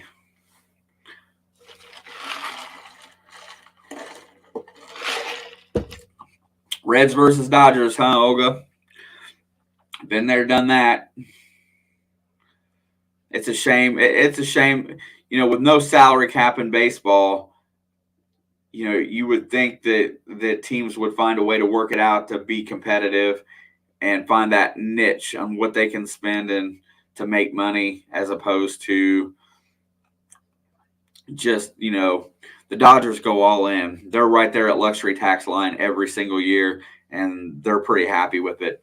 But I think their TV deal pays for most of that. The NFL and Major League Baseball are just cash cows for sure. These guys are making tons of money. Heck yeah, Derek. And that's what I'm saying. You know what? I don't know. I just feel like these wages are getting so outrageous right now that, and then oh my God, I got to keep up with, Patrick Mahomes' contract, that $450 million for 10 years, whatever it was. Guess what? That Jesus. You know what? Or I need a raise. How about that? I just need a raise. That would be really good.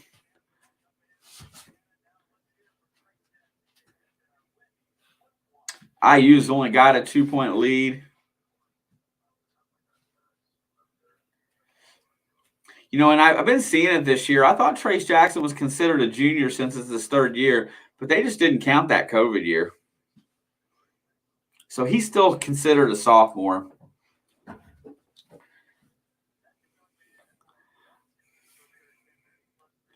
So what's going to happen is that when Trace goes out here in a few minutes, will be when Coburn comes back in, and then that's when we will see Michael Durr again. Trace has made it the first 5 minutes of the half without picking up another foul, so that's really good. All right, IU's got a 2-point lead. Can't get the ball into Frazier. Xavier Johnson's on him pretty tight. He cuts back and does get the basketball finally. Xavier's on him, backpedals across midcourt. There's the first pass. Rotates the ball around. Nothing happening out high. There's all the way to the basket. Man, that Plummer is quick, but there's a block shot. He had no place to go there amongst the trees. Xavier's got it out high. IU has a 2-point lead in the basketball, 14:30 to go. Xavier's going to start the offense. He flips it over to the right side, and they're going to get Plummer on the reach. Plummer got all the way to the basket, but Trace Jackson Davis, Trace didn't even get a chance to block it. Race Thompson had him. You know what? Kopp and Stewart need to do something. Xavier's got the ball on the inbounds. He's going to get it down to Trace on the block. Trace has got the backup center on him, and he falls down. And Yeah, he slipped on moisture on the floor. Bad break there for Trace. All right, 14 minutes, and Creek, we're looking like we're going to stay in that lower scoring range this half. So let's see. There goes Plummer. I like Plummer. He's very aggressive with the ball. There's a long three by number 10, and he airballed it.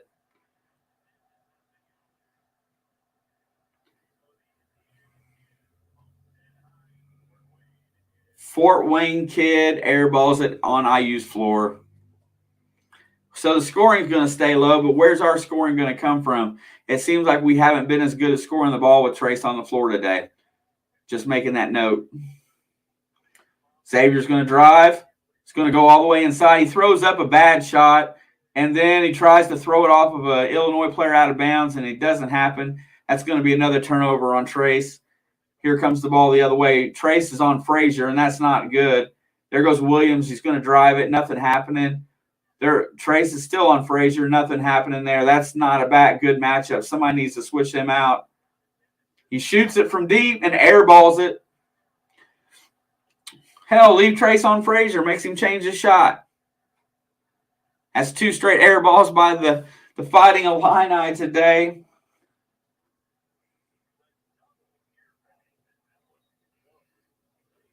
That was an air ball and wide. Now see, here we go. Illinois is with Trax Arms. Here's the thing.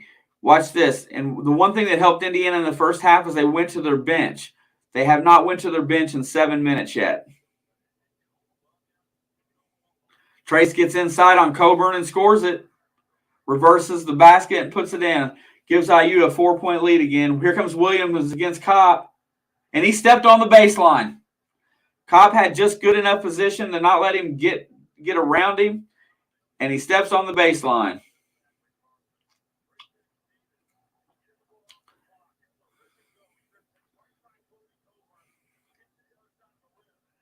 Now, here we go. Oh, Parker for 3.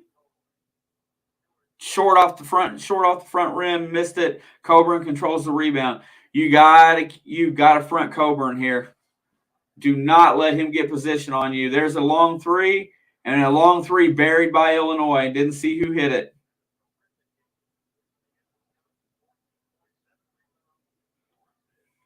One-point game again, y'all. Oh, I know, Derek. Me too, bro. I wish this was a 3:30, a 6, or a 9 o'clock, 7, anything but noon. Really messes up my day. Trace is going to go one-on-one against Coburn. Looking to get around him. Throws the baby hook off the rim. No good. Coburn plays good defense. No doubt. It just seems like the way it is. Corbello is in there right now. He's looking to get around. Parker knocks the ball out of bounds as his dribble was a little bit high. Got his hands in there on help. Come on, play some bench. Let's get some bench players in. Give our guys a break. Frazier's going against Johnson. Passes out. There's another 3 attempt by Illinois, and he sunk it. Illinois got their first lead, 48-46. Grandison buried it. Nobody stays back to inbound the ball. Indiana's out of sorts, and it's because they're getting tired. You gotta rotate subs in, Coach.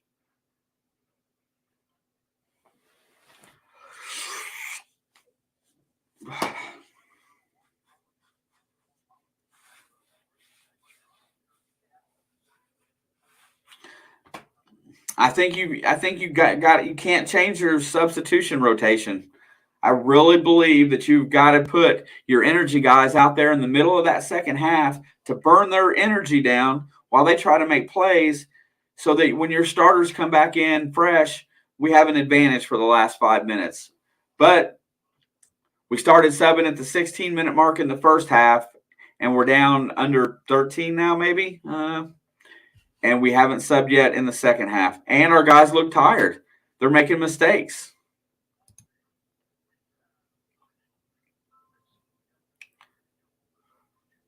And now we're down by 2. We had the advantage. Trace is out of, he's still got his 2 fouls, but he can play now. And so we've gotten that advantage back to where our superstar is on the floor, but we're not taking advantage of it by letting some of our other guys get some rest. Now I know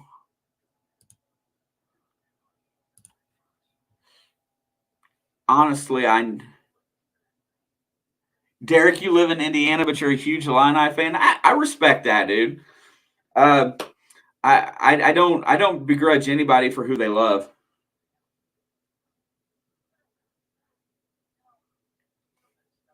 Hey, you know what? And I love it, man. That's the thing. We love the diversity. I apologize for not knowing the Illinois fan base or their players as well. I'm learning them. But I think this is probably the best team this could be the best team in the Big Ten. The only thing I don't like about your team is I don't like how they let emotion affect the way they play. I don't like it from Coburn, and I don't like and Frazier's okay. He gets himself back under control, but Curbelo is bad about it. They don't have the poise that I feel like they need right now. I'm hopefully that they learn it, because at the end of the year, you're right, bro, right there. Illinois they've got every tool that they need to go deep in March.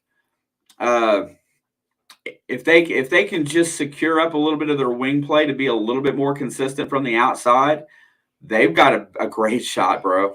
Huge shot at going deep. Right now they got them as a 4. I look at them as a 2. I look at Illinois as a 2 seed going into the NCAA tournament. And these road games in the Big Ten, I don't care who you are and where you're playing, the road is a difficult place in this conference, and it prepares you for March. Oh, they always show the Watford shot against Kentucky. One of the best moments we've had since post-night, honestly.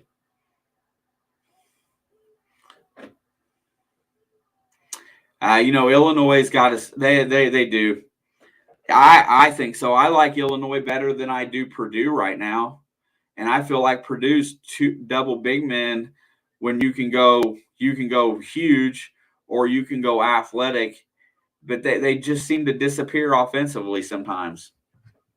And Illinois is doing most of this without Coburn today, mind you. Keep that in mind.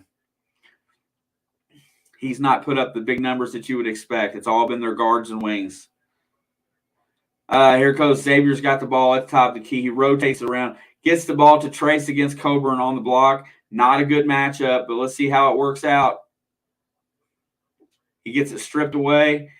Here he comes again. 3 on the shot clock, 2. Hits the rim, and just great defense there. Size. Coburn has the size. This is where Durr should be back in the game right now.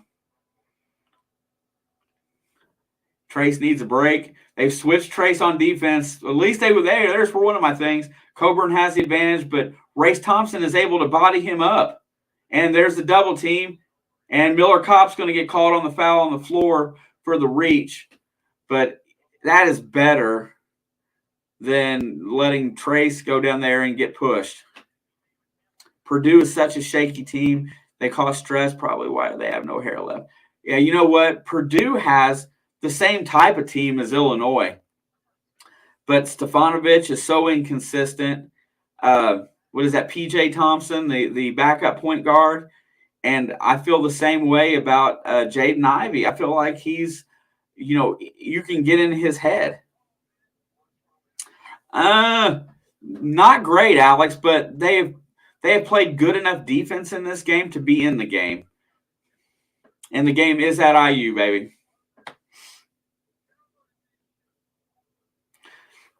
I don't like that, Derek. I like to see the poise and composure on these kids. But, at the same time, we're talking about 18 to 22, maybe a 23-year-old here and there. And you know what? These coaches, Underwood has done a really good job there with all the stuff that's went on at Illinois. He's done a really good job of keeping these guys, high talented guys. Trent Frazier is probably your difference maker. Yes, sir. speaking of Illinois, Trent Frazier is your difference maker because he's got such a beautiful shot. He doesn't play out of rhythm. He doesn't take bad shots, and he can get his shot when his team needs him to. And that is the staple of an NCAA champion. That's why I felt today's game, if we could get a win here, we really secure ourselves in. I don't think today's game really hurts Illinois if they lose so much, but it definitely would help us in that manner.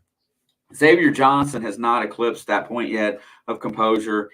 He doesn't have a great shot. If you have ever noticed his shot, when he shoots it, the ball spins sideways. It's almost like he's pushing it like this. And it has a side spin on it. I've never seen anybody shoot like that sometimes. I cringe every time he takes a three. But, guys like agree, J-Dog, every game I've watched this year outside of watching home court home court in the Big Ten is it. When you steal road wins in the Big Ten, you're doing something. Teams that went on the road in the Big Ten, you have to look out for later on for sure.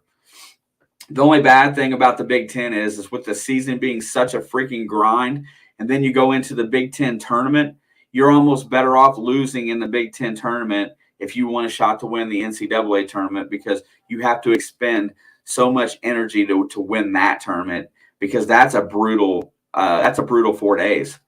Most teams don't. You have the bottom guys play on Thursday, and then you have Friday, Saturday, Sunday. It's just a home wrecking day. You got to absolutely love it. Big Ten basketball going forward. Super Bowl is next week. After that, I'm going to put a lot of focus into this conference, and probably do some other team games just so that I can kind of get myself acclimated for the tournaments and be ready for them. But hey, everybody that's in here today, I appreciate you so much. No slanderous comments. We're all enjoying the game together. Having a good time. I appreciate that. Especially when you have fans from the other team, on your stream. Smash the like, hit that sub button. I love everybody. Here we go. They're going to take the ball out. They're going to get it into Curbelo on the baseline. Curbelo is going to go around the pick off. Xavier is going to get to the rim, puts it up in under control, and who's going to get the foul?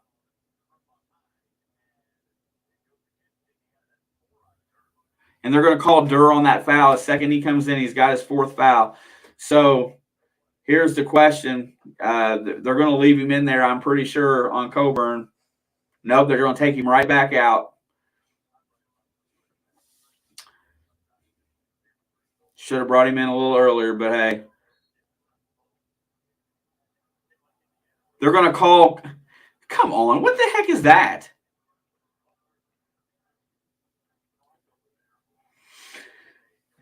This whistle sucked today. I'll get you in on the next break, Derek. Curbelo's got the ball out high with a mismatch. He's got Race Thompson on him. He's going to try to go around him. Race plays excellent defense. When he went and stripped that ball away, he reached with the wrong hand. I'm surprised they didn't call a foul. Yeah, he just picked up his 4th. He came in and almost instantaneously picked up his 4th. So right back to the bench he goes. He's a little upset with himself. Frazier's got the ball on the inbounds. And there's a steal. Race Thompson comes off of Grandison to intercept the pass. He knows where he's trying to feed it, telegraphed it, and it's a turnover. Xavier's got the ball out high. We really miss Fennessy today, honestly. Trace has got the ball out high, refuses to shoot the long J. Parker's open for 3. Hard off the back rim, no good. And Frazier controls that rebound. 10:06 to go, halfway point. Illinois is controlling the game with a 2-point lead right at the moment. Frazier's got the ball, feeds Coburn on the block. He's going to push Trace. There's that foul. Trace they can't have him down there on him on the block. He doesn't have enough strength to effectively defend him on the block. Unless they call, they call Parker Stewart on the reach.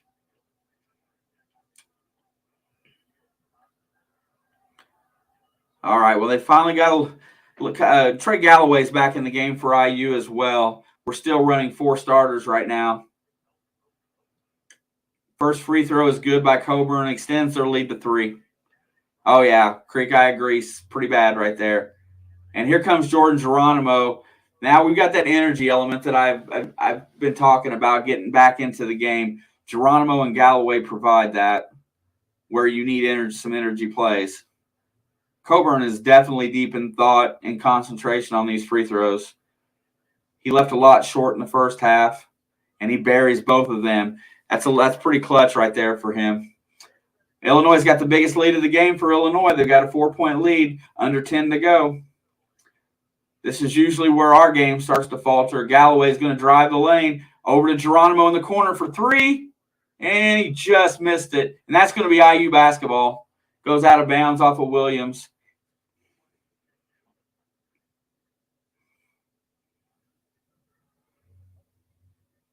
There's Finney. I finally seen him on the bench. He's still wearing the boot. Parker's got the ball in the inbound. He's going to hit Galloway with a bad pass. He almost lost it out of bounds. Rotates the ball over to Xavier. Xavier's going to get the ball inside, and it's going to be a tipped ball. They're going to say that went off of Xavier Johnson. You know, don't expect the referee to give you the call when – oh, yeah, that was out off Xavier. Illinois' got a chance to extend that lead right here. This is danger time for IU. And Frazier drives the lane. He gets all the way to the basket. This is where you need to be able to get your guys some breaks. See Tamar Bates at the scorer's bench. He's going to get a chance to come in. Xavier takes a three-pointer and he buries it. Not a great shot, but he buried it. Makes up for that turnover. Cuts the lead back to 3. Now you need a defensive stop, but you're tired. You look tired. There you go. You got the ball down to Coburn. He's not down deep yet, but he pushes off and gets inside, and he loses it out of bounds. There you go. See, Trace can play defense against Coburn as long as he's outside of that 6 to 8 foot range where he can't just go right up to the basket. There's the difference. See, he makes his spin move and rolls to the basket, but Trace can recover from that. When they're that close, when he gets him down deep, he just might as well let him have the points. Nice adjustment by Trace to get him out a little further. Here we go. Chance to cut it again. We're down 3. Xavier's going to drive the lane. He's going to pick up the foul on Frazier. Frazier's acting like he didn't do anything, but these officials today are whistle happy. So guess what? The last 4 minutes of this game might come down to the free throw line. You know, I don't like it on either side. Let them play a little bit, you know. 20 on the shot clock. Galloway's got the ball. He's going to go around. He's going to get in the lane. He's going to shoot the floater, and it rims out. Nice shot by Galloway, just a little short. Clip the back of the front side of the rim. Frazier's going to go around a pick. How is that okay, they're going to call that on Xavier Johnson. Xavier's getting upset. He's got to come out of the game because you're losing your composure.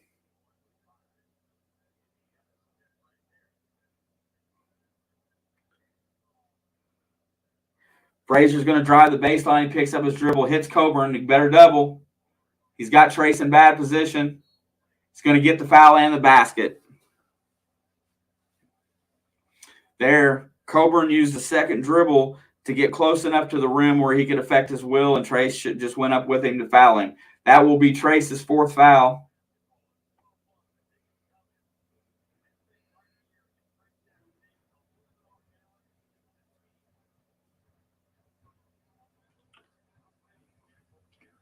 Nope, that basically pushed us into that position. You know, we've got to give Illinois credit, though.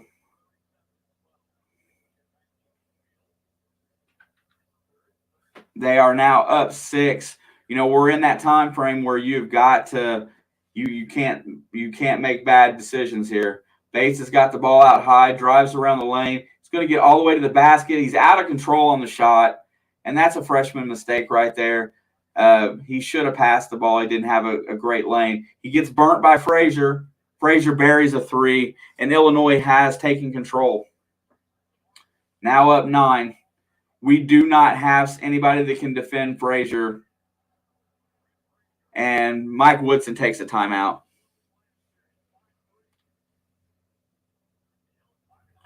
And see, and just like that, that's what happens when, you're missing your number 2 point guard, who's probably your best defender. You can't wear Frazier out there. And, it's just the way that it's going to be. All right, we're off to another commercial break. Saw a question. Dude, Michigan State. Well, speaking about Michigan State has a lot of the right components too to go deep, and they've done it quietly this year. I haven't really watched them much. Derek, that's funny. Go there next. I never really watched, a lot of full games of them this year, and but they've got some real interesting components on that team. Bingham, and then the kid that transferred out of Marquette, the twin. I can't think of his name right now. And they have such, explosiveness on that team that they're one that can just get on a roll. Scoreboard is fair, Sam. It's right, 58-49, or does it say something different? No, it's right. And then the question is how did IU get Finney out of West Lafayette, but I've never seen from a player from South Indianapolis go to Purdue? Finney was the first player to be recruited out of West Lafayette to go to Indiana that was a top 10 recruit in the state that year, I would venture to say. And he's still got fans, and he made the comment before that Purdue game was like, hey, we're going to root for you, but we'll never root for the team, if that makes any sense at all. But you know what? It was a choice he made coming out of high school. South of Indianapolis, go to Purdue. I don't really pay much attention to Purdue's recruits, but it seems like we're always recruiting different guys for the most part. It's definitely a different scenario there. Scoreboard's fine, Sam. Is anybody else having a trouble with it?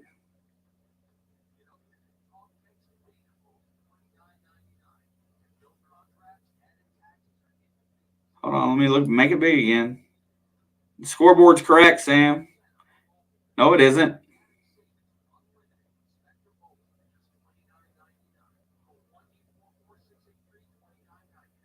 Hang on a second when the game comes back from commercial, but I'm pretty sure it's right.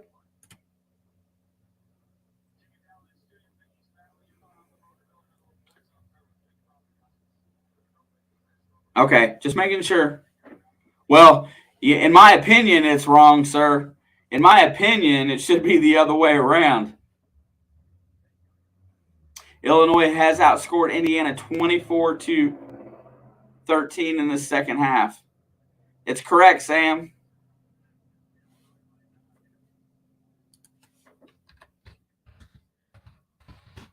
Maybe Sam can't hear. There, Geronimo's got the ball. He tries to force a pass in to Trace, and it gets tipped away, and there's another turnover. Still in a boot, Alex. So Galloway's out high. These got the ball around. Plummer's trying to feed it down. Gets the ball down to Coburn out there. He's going to get around Trace. And good defense by Trace not to foul there. Keep him enough out where he has to make a jump shot. There's a nice feed. And on the fast break, and Geronimo getting down the court gets a quick dunk. Cuts the lead back to 7. Cannot afford to go any further down here. You got to play D. I really think Trace needs to be on the bench right now, but oh well. Frazier's got the ball out high against Johnson. He goes around a pick. He's looking to get inside out. There's almost a steal by Tamar Bates. He just missed it. There's the 3.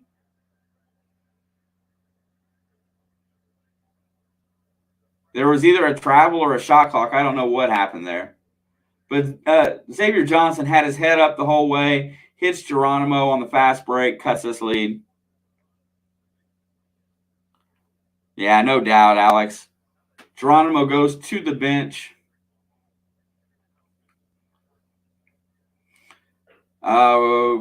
Race Thompson's back on the floor. Xavier Johnson's went the whole way this second half. No break. Race is inside. Race puts up the shot. No good. And Coburn is imposing his will down there on the rebound. He's not affecting the game by scoring, but he's taking over the boards. 58-51, 6:01 to go. Frazier gets inside. There's the switch. They got the ball down to Coburn. He rotates the ball out for Frazier for three, and Frazier buries another one from the right wing. Now, Coburn is not doing the scoring, but he's definitely altering the game. Johnson's got the ball out high. Indiana's down 10 with 5 minutes and 36 seconds to go. Johnson shoots it short off the rim. There's an offensive rebound and blocked out of bounds by Coburn. Oh, no. Plummer saves it on the baseline. Here comes Illinois. Chance to extend.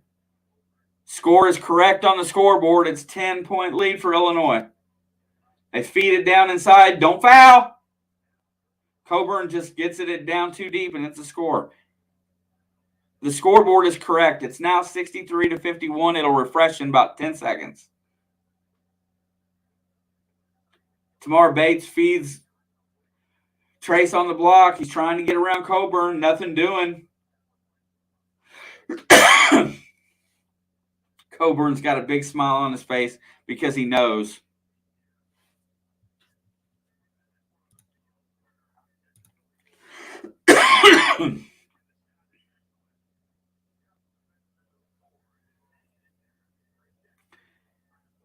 Sometimes it's a little slow on some of the plays, but it's pretty close most of the time.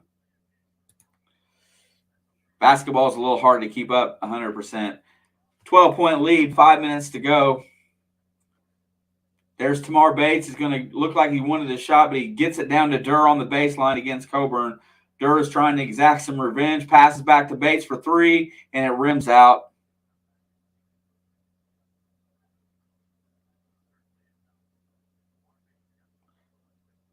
I guess this game last minute, and hopefully it turns into a dub for Illinois. Illinois really dominated the second half, and they're going to call a foul on Bates on Williams there. They couldn't see it. I was reading the chat. Sam, can you not see my scoreboard? Yeah, they're pretty much done. Unless, the thing of it is that if you want to come back now, you got to have Parker Stewart in the game to shoot threes.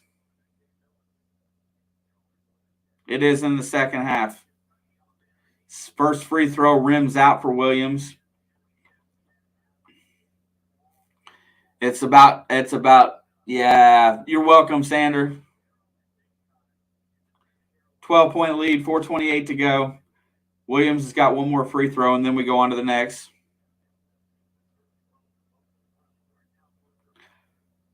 Second free throw is up, and it is also no good. He missed both. Lander is in the game. It's a little bit late to run your subs, but here comes the next five for Indiana. Lander's got the ball out high, looking to get around Frazier. He gets his pocket picked. It looks like Woodson has learned in this game that his guys are tired, and he's giving everybody a break here, hopefully until the under 4 timeout. Hopefully they can keep them from scoring. Ball's down to Coburn on the block. Michael Durr has got him defended. He's kind of in good position. And they're going to call the foul on Durr. Coburn's just too big. Yeah, and I can't think of his name. Garrett Gordon. Wasn't Eric Gordon going to be the first one? And then he backed out and came to play for Sampson. You remember that, Derek? Wasn't he from Indianapolis as well?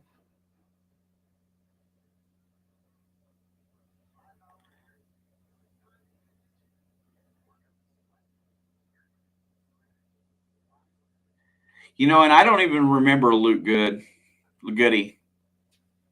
But, this game has effectively come to its conclusion. I got my suspicions on why we're here and why we didn't play the same as we did in the first half. But you got to tip your cap to the other team.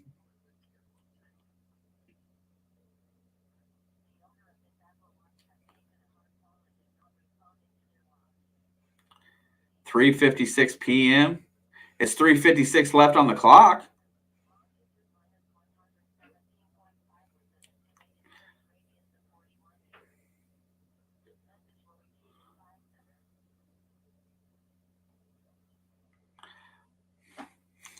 But IU has played a pretty strong game today. Hey, if you guys are in here hanging out, if anybody different than one that was in here from the Illinois side, I'm big on the whole Big Ten going forward.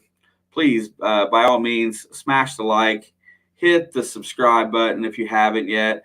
What's up, Puppet? I'm surprised you're even awake, sir. I feel like you should have just went to bed.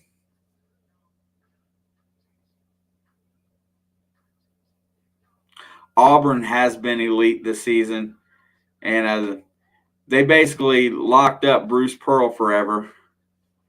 Ayo, Puppet. Tyler Nichols. Man, there was a Nichols out of Illinois. What was his name? There was a good basketball player. My brain isn't exactly what it used to be.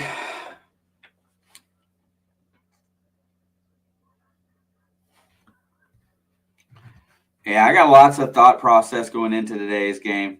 Yeah, no doubt, Jerry. Alabama and Auburn, both of those teams down there. In recent years, they had really kind of fallen off the basketball map. But Bruce Pearl has really kind of resurrected that program, and now they're playing some of the best basketball in the country. That SEC is really, really top heavy as far as talent goes. And that's coming out of my mouth because I hate the SEC. Dying Light 2 later, but y'all, hype for the Pro Bowl tomorrow. Well, we're going to talk about it tonight, but there's not a lot to worry about the Pro Bowl. Matthew, I don't think I am for sure. I know we're going tonight. We're doing a Q&A tonight. I'm not sure if we are doing the Pro Bowl tomorrow. I'm going to definitely flip over and watch the Senior Bowl this afternoon. That's on my agenda. And also, I'm working on my new house, too, so I got to go do that sometimes.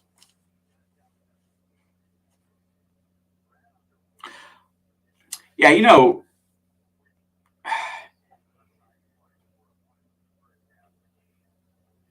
no doubt. That's funny, man. Man, it's what a small world. Free throw by Coburn is hard.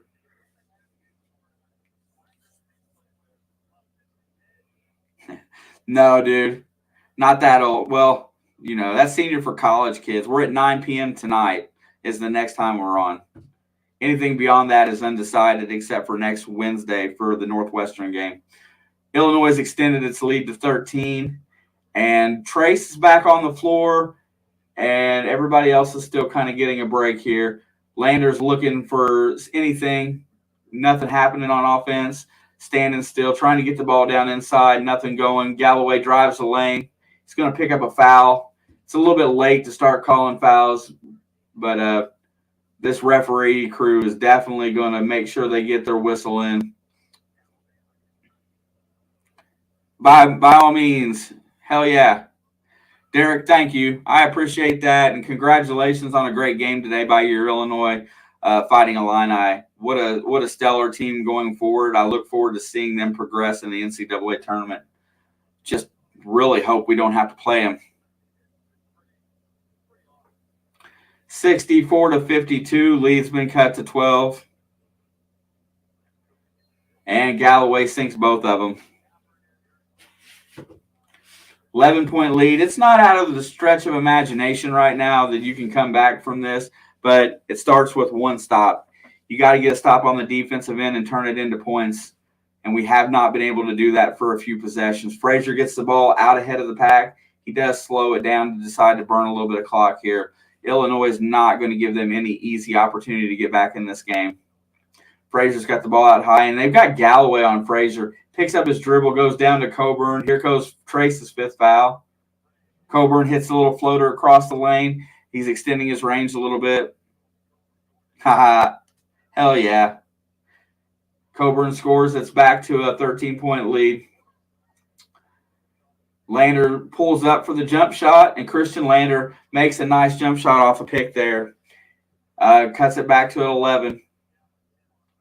Need a turnover if you're IU here or a quick possession, but Trent Frazier's way too smart for that. He is going to stand out near the mid-stripe line. You know, this is where you should be calling one. You'd be trying to call in a 5-second call, but they don't play that call anymore, I guess. Frazier's going to get around Lander. Here comes help. Rotates the ball out, round the horn. Williams for three. Sunk it. 14-point advantage here.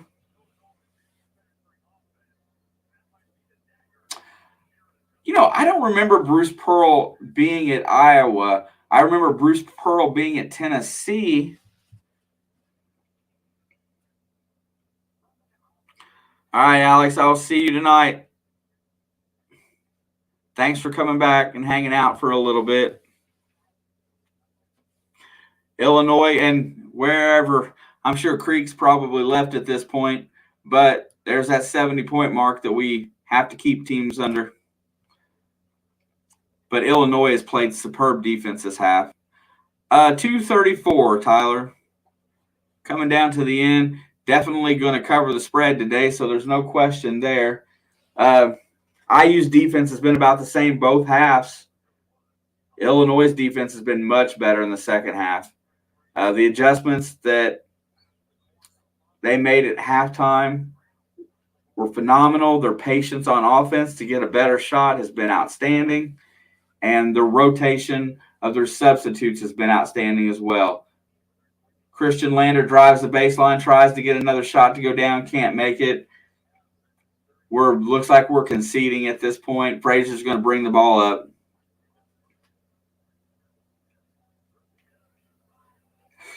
That's hilarious, Derek. That is such a great story. You know, I felt like that whole deal was dirty anyway.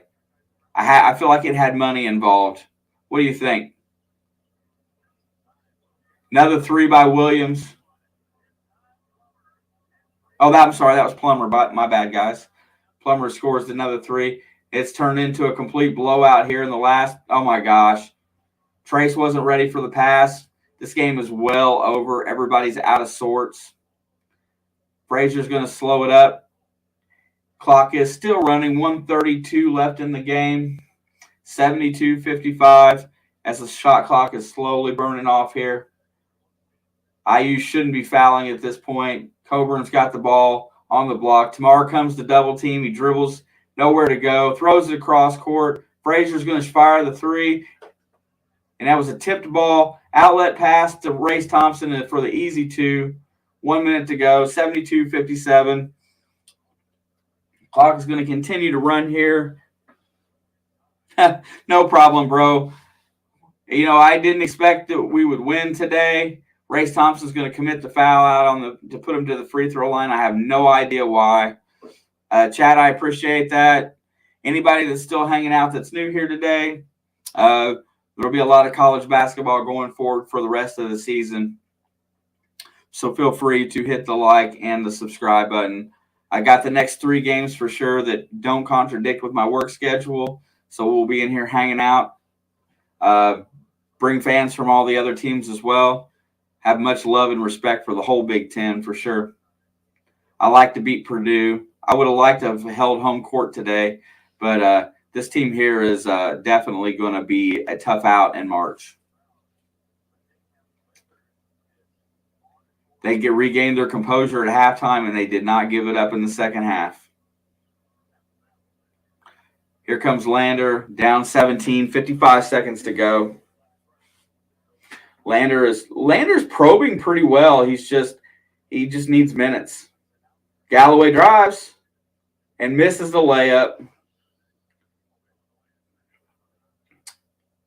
40 seconds to go. Frazier's bringing the ball across the timeline. Yeah, I definitely appreciate the crowd today. The Illinois fans, I appreciate you guys being here. He was an assistant for Tom Davis in the 80s and 90s. Go figure. It seems like Iowa needs to get rid of the coach that they got right now. I'm not a big fan of McCaffrey. Illinois just lets the shot clock expire, 11.4 to go. This will be the last possession of the game. Thank you, Chad. I appreciate that. This is just a different way to go about a ball game. If you want to sit back and kick back with a lot of nice people, we have very respectable crowd in here most of the time, and it's fun, especially wanting to see how these games turn out. Big win for Illinois, honestly, on the road. I think that really secures them another spot up, because when you can go in a place for teams that are playing competitive ball and win games convincingly like that, it does nothing but improve your status for the committee. Illinois is definitely looking for the 2. Chad, we're in here for a lot of stuff. We definitely have a very layman's approach to sports. Our football coverage is pretty good too. My daughter is an absolutely phenomenal. Yeah. You know what, Derek? I probably would, but you know what? We save that one for another time, man. If you definitely come back, I would definitely love to hear it. But I'm not. I really felt like that was an FU and some money involved or something. I felt it was that kind of thing, because I felt Kelvin Sampson was a crook. So I felt that that's what that was all about.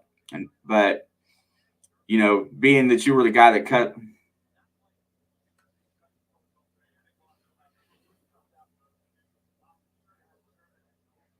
Oh, yeah. Thanks, Tyler. I appreciate you, brother.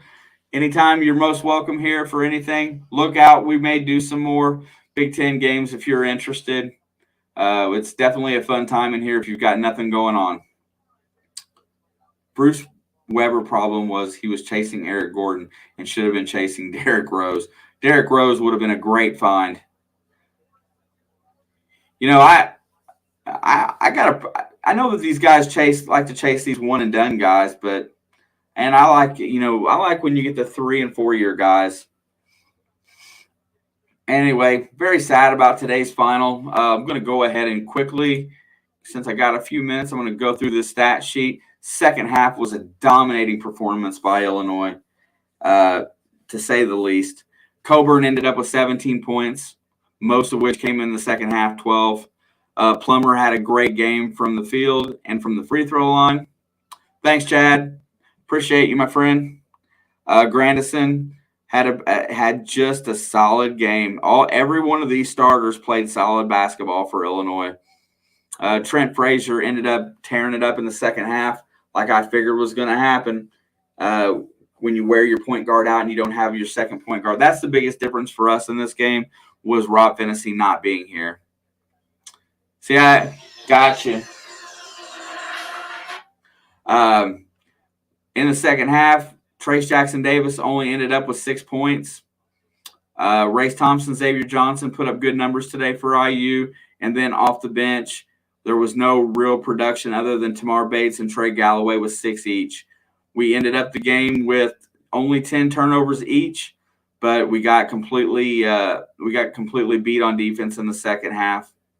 Hey, guys, I want to say thank you all for being here. If you haven't yet, smash the like and the subscribe button. We will catch you next Wednesday, and look for videos out before then. Alex and I are both working on one. Come on. I got a commercial somewhere. I don't know where it's coming from. There it is. And once again, for the regular crowd, I appreciate each and every one of you. And we're going to close this thing down. See you next week for the Indiana at Northwestern game. Peace out, everybody.